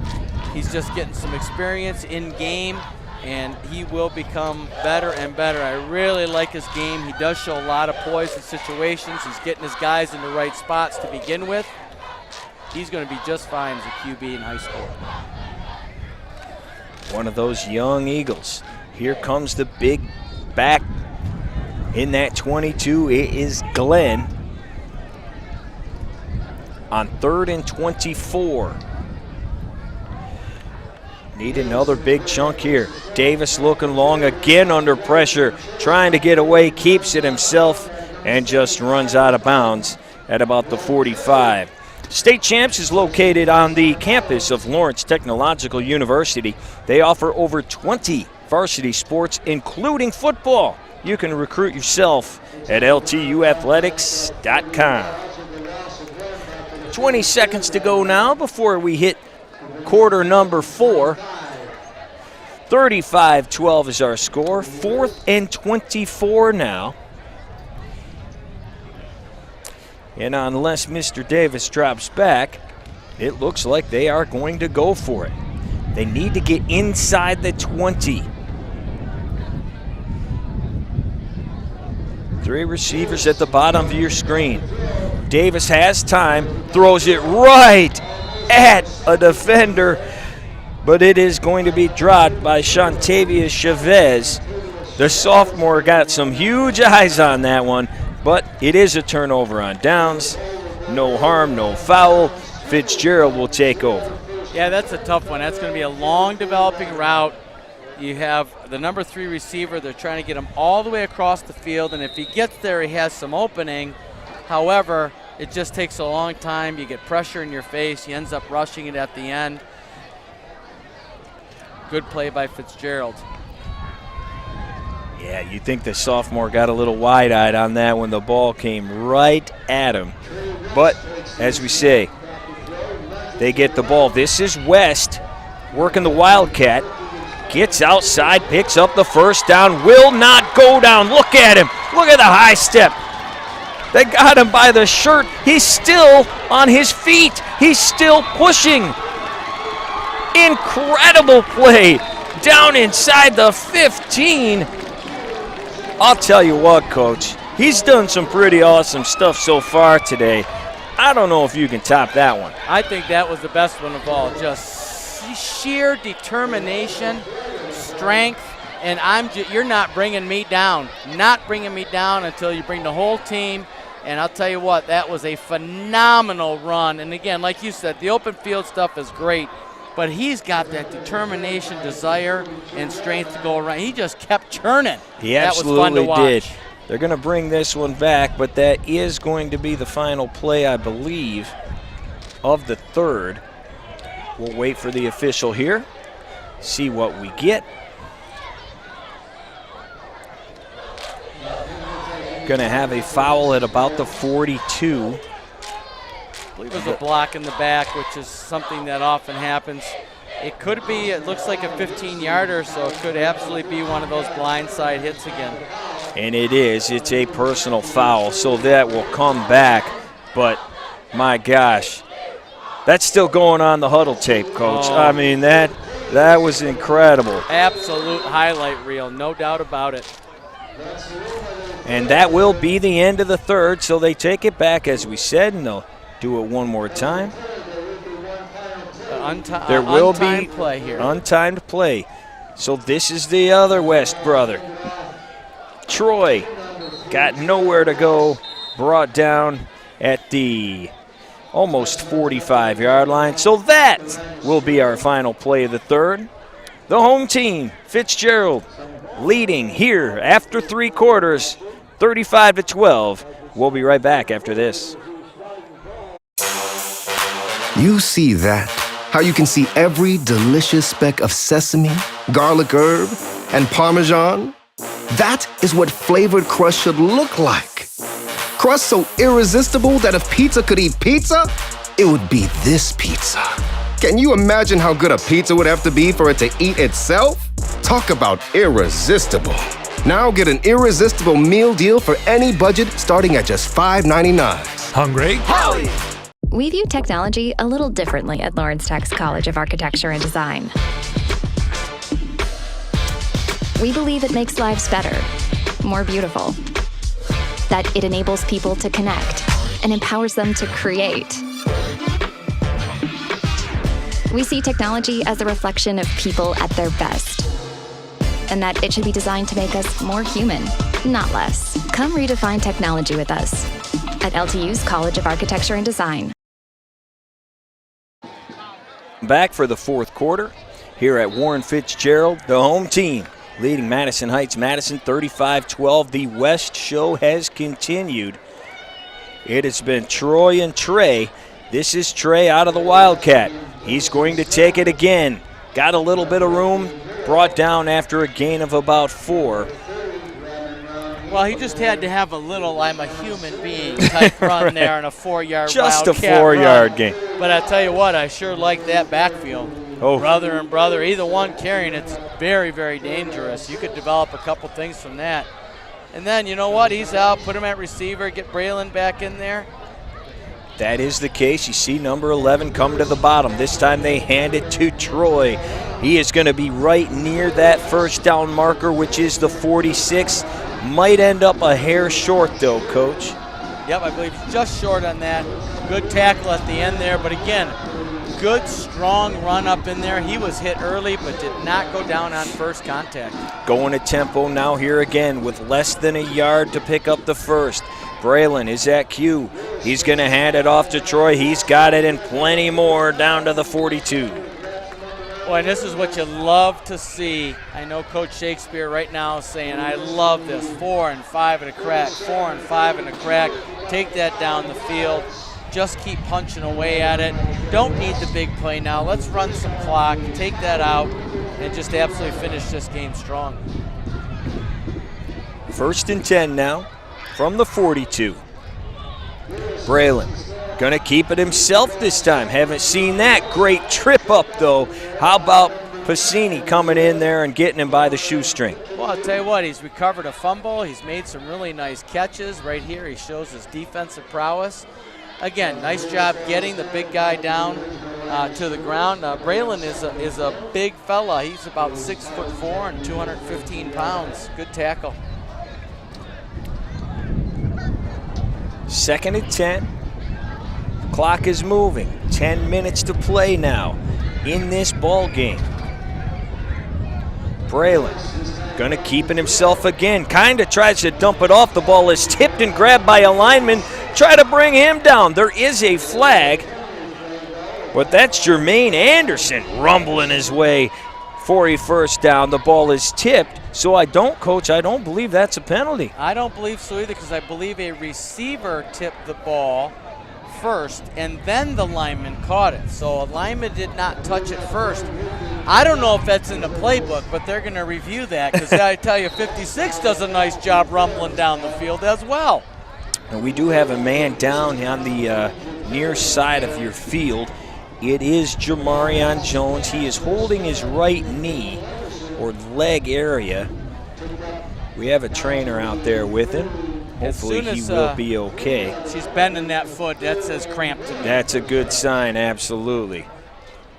Coach coming over to check him out. Just under 10 minutes to go here. It will be 3rd and 10 when we resume the action. But in the meantime, Hungry Howie's is a great partner of the State Champs Network's Mr. Football and Anvil Awards. You can vote for your candidates at statechampsnetwork.com. And while you're surfing the web, why don't you just go order the best flavored crust pizza on the entire planet? Do it at hungryhowies.com. And here you see some of our Anvil Award nominees right now. There's your top 10. Anybody named stand out there for you, Coach? Well, I'll tell you what, I love the fact that we've got an O-line. Amir Herring is one heck of a football player. He's an offensive lineman. I see some defensive players on there on the line of scrimmage. Not something you often see because they don't get what you want to term as numbers. Quarterbacks, running backs, receivers get, or even defensive players who can intercept, do some things like that. I really like the fact that we've expanded that. State Champs doing a phenomenal job. And hey, thanks for Hungry Howie's for supporting us. And they do have some really good flavored crust. Oh my gosh, it's the best. Butter cheese for me, by the way. And next time, John Kidd, if you're out there for next week's game, butter cheese, Johnny. Butter cheese. And we are seeing Jones limp off the field with a little bit of help right now with his coaching staff. But yeah, that Anvil Award, if you're not aware, it goes to the best lineman or linebacker in the state, and boy, do we have some good ones. We say it every week. When you look at the list of the colleges those guys are going to be playing at, you know these are some high-level dudes. We are blessed to be able to watch them and cover them and bring them to you each and every week right here on State Champs. So it will be now 3rd and 1 from the 33, less than 1, more like 1 inch. Braylon hands it off to Bernard. He's going to get it around that right side. He's down to about the 27. Good job just getting what you need to get. And again, I know Coach is just loving this.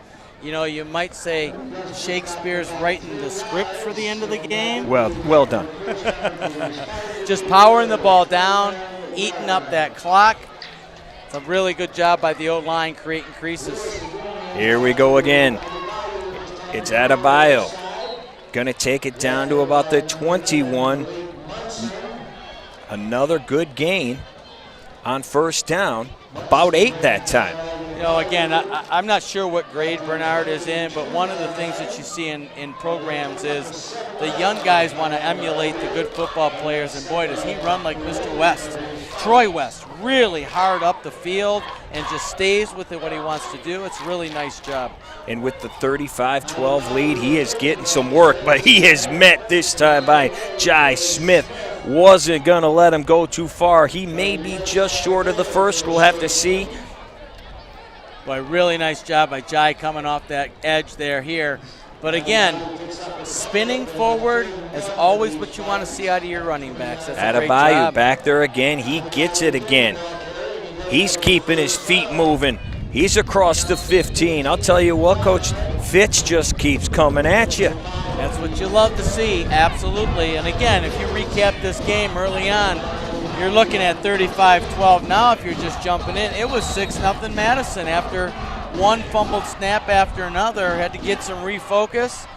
3 scores, a couple of stops, and some more scores. We got 35-12 right now. And how about Reese in there as well on this possession? Man, he has done so much. Here he is, lead blocking for West. He takes it in. Touchdown, Fitzgerald.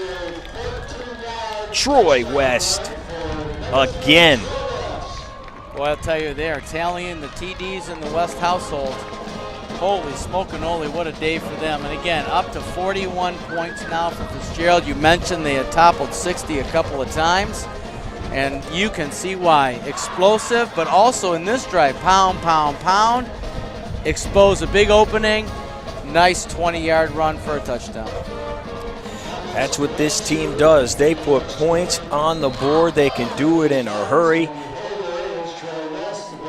Kick is up, and it is through. With 8:06 to play in this game, it is a happy homecoming at Warren Fitzgerald. The Spartans now leading 42-12.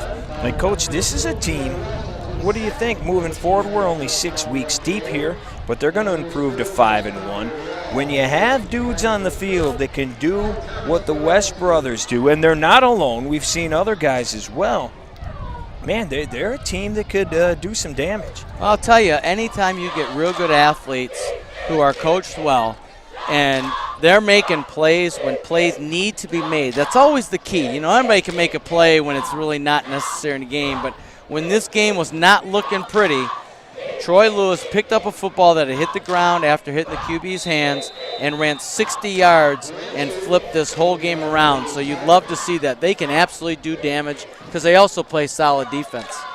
Playing in that Max Silver. Ball is taken at the 15 by Dior Walker, another one of those great sophomores. He takes this one across the 30. Boy, good job there. Again, they're trying to get that left return. Little hesitation out of them. Getting going up the field. It's just a long run over there. But securing that football. Let's go 1st and 10, fellas, and see if we can't get a drive together. We got 7:56 to go. Coach, you mentioned it earlier. Our homecoming queen, Miss Baker, down there, cheering away. We just saw her down there, along with another member of the homecoming court. You think she's having a good time? Now, I noticed she took the heels off. It looks like she may have some Crocs on down there or something. Probably not the look we're going to see tonight later on, but she's having a great time with her teammates. They're cheering away, and they got a lot to cheer about today. I'll tell you right now, after going to numerous homecomings, what happens is they all wear their heels in, then they put them someplace else. They're all going to be in Crocs and flats and having a blast tonight. Absolutely. Here we go on 1st down. Vaughn looking to dance around a little bit, but man, he got brought down quick. I believe that was Kendall Brass getting in there. I'll tell you what I like about their defense. They're not just rushing up the field. They're playing gap sound, meaning I'm going to own my A, B, C gap, which are spots in between the offensive linemen. I'm not just going to race up field. When you race up field, you create creases. They're doing a good job of staying flat and then making secure tackles. Again, very good tackling team, which late in the season really bodes well for your opportunities later on. Davion Davis still in there at quarterback. He's got the big guy next to him. He's going to throw it. Great catch there, and good to see. That is Jamarion Jones. Had that leg injury we assumed was a cramp. Down for quite a while, though. Excellent grab to pull that off his shoe tops. Yeah, that ball was a little bit low, and it was coming pretty good, and he does a great job, again, securing it in the hands. I believe they did work that cramp out. He looked good on that route. Sure did. Going down to get it. Picks up a couple. Spot was a hair short, so it's going to be a 3rd and 3. Davis looking over what the defense is giving him. He fakes the handoff, fires in. Oh, nearly picked off. And I guess, Coach, you can't be absolutely perfect today. Troy West, look at him doing a push-up. He knows he should have had that one. And that is ammunition for Trey. Look, I got my pick. Where was yours, man? Here, I can hear it now. It was right there. He had it. About the only thing that has not gone right for the West today. But it does bring up a 4th down now. 4th and 3, 6:21 to go. 42-12. Warren Fitzgerald with a 30-point lead here on 4th. Great play on the run action. Gets it down. And over there is Deshaun Sanders. First time we've called his name today. He comes up big for his team across the 50. Yeah, he's been playing a nice linebacking position, and this time they get the ball out on the edge a little bit to him, get a little bit of blocking. Nice play on 3rd down for a 1st down. So the drive stays alive. The Eagles not giving up. Down 30, but they still are fighting. Love the fact that they're playing hard throughout. They're not quitting. They're not hanging their heads. You'd love to see that for your program, especially out of young players. Chris Glenn in the backfield. They come after him. They dump it down. Hey, here he is again. Sanders fighting to the 40. Again, another little inside screen. Good job by the lineman getting downfield, getting on some people. Devin Hogan came away with the ball. He says, hey, I stripped that thing. Not going to give it to him, though. Madison Heights Madison keeps the ball. Making it 2nd and 4, very manageable. Again, all the coach wants is to string together some positive plays, get one in the end zone before they have some positive stuff to talk about. And when you're with young kids, they forget real fast what happens bad and remember a lot of good stuff, and sometimes that's a great thing. They have had a couple of good plays on this drive. The shoe top catch out there by Jones. Now Sanders getting involved. Of an arm earlier on. This time, gonna hand it off. Not much doing there, though, for the big fella, Sanders. Another one of those examples I really like the play. It's kind of a little bit of a counter action, bringing the H back around. I'd just like to see him stay with his blocks. One of the issues we have with young kids is they see a little crack and think they can turn it upfield, but there's no blocking there. Again, rule of thumb is stay in the hip pocket of the big guys and see if something good can happen. Love for him to have stayed outside, but you know what? You don't know what he saw, and it's good tape to film, to study for him and say, hey, Gad, follow the big guys. They usually will take you home. The Eagles calling a timeout with 3:42 to play here. Well, you can be a referee. In fact, we need you to get out there and be a referee now more than ever. Nationally, there are a shortage of people that are willing to work these kids' games. And remember, they are just kids' games. So if you love sports, you love kids, you can register to be a ref today at mhsaa.com. Coach, we talked about Fitzgerald, about maybe they can do some damage. Let's look at what they got the rest of the way. They will be 5-1 after the next 3 minutes and 42 seconds. Next week, Marysville. Then it is Centerline, and they finish up the regular season with Lincoln. Anything there stand out to you? Well, Marysville, again, is one of the traditionally strong programs around. Centerline, you know, being close to home, and, of course, Warren Lincoln, a big rivalry across town. So anything can happen in those games. But, boy, do they look strong. 2nd and 9.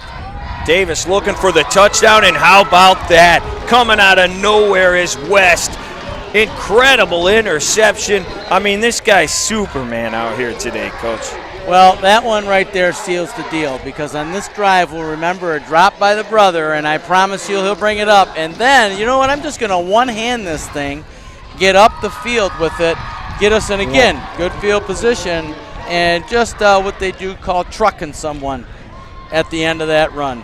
Kind of got his own guy a little bit there too, but incredible. Flying in from that safety, one hand, snags it out of midair. Just a incredible show today by Troy West as well. Looks like they're going to back this thing up. We walked in and the coaches were talking about that's all they said is this kid is a phenomenal player. You know, he's a little undersized, if you will, for some of the big schools, but man, is he a football player. Someone is going to really get a good one when they decide to take him. No question about it. They absolutely will, and he's been doing it right away from the very beginning of the year, from the opening game against Cousino. He returned 2 punts in that game, and everybody said, oh boy, look out for number 11. And they were right. Well, I hope you can join us for our next broadcast. It is next Saturday night for our Game Time Live. It will be a battle in the Charter School Conference as Chandler Park will be taking on Warren Michigan Collegiate. This game will be played at Bishop Foley High School. If you can't get there, we got you covered. You can see it live right here on State Champs Sports Network. It is next Saturday night at 7 o'clock. Hope you see you then. But in the meantime, we got 3:30 still to play in this one. That'd be a fun game. Be some athletes on the field again there. And traditionally, Collegiate has a lot of good athletes. Chandler Park as well. 3:30 still to go here. We got a guy that won't go down. That seems to be the theme of the game. This is Charles Dowdell, a sophomore, fighting for his yards. And again, you see the same drive, determination. It's the example that is set by the older players, and you see it in the young ones. Nothing better in the world for a program to have their great players be great hard workers. Braylon still in there with a 30-point lead. This is Bernard Adebayo. Another one will not go down. Look, he's still on his feet, even though they blew the whistle. It's going to be a first down to the 28. And that is not something you can just instill in somebody. They have it within themselves. But then when the example preceding them is just that, nothing but sheer determination, you want to be just like the big guys. So great job. And I think Warren Fitzgerald's going to have some really good teams in the future as well. Another handoff. This time, Samuel Burke fighting for a few. And again, you can just see not going down in first contact, fighting through, and always falling forward. Always falling forward has the Fitzgerald Spartans running backs been today. A great tribute to the O-line as well. Makes the first guy miss. Jeremiah Graves finally brought him down. Guess what year he is, Coach? Mr. Graves? Another sophomore. There you go. In there for Madison. Future also bright for them. A lot of 10th graders out there, 15 years old, maybe 16, making it happen. I just love the fact that there's no quit in them. They're continuing to fight. And how about Reese? He gets the handoff this time. He has been huge today as well. He goes from the 32 all the way to the 32. Great pickup by him, the senior, making something happen here as we are inside 2 minutes, almost to $1:30 to play.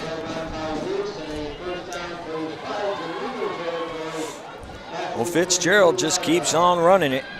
Here we go again. Burke going to be brought down after 2.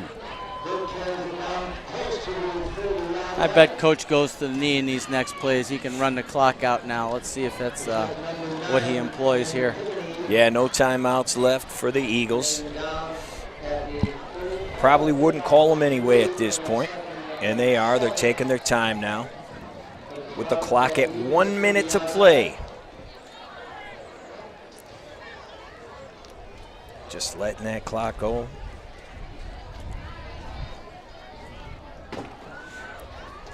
Down to 45. And here we go. Could be the last snap of the game. Braylon takes it. Takes the knee. And that will just about do it. Warren Fitzgerald, as the clock runs, is going to win this one 42-12 to improve to 5-1 on the season. Their second win in a row after beginning the year 3-0.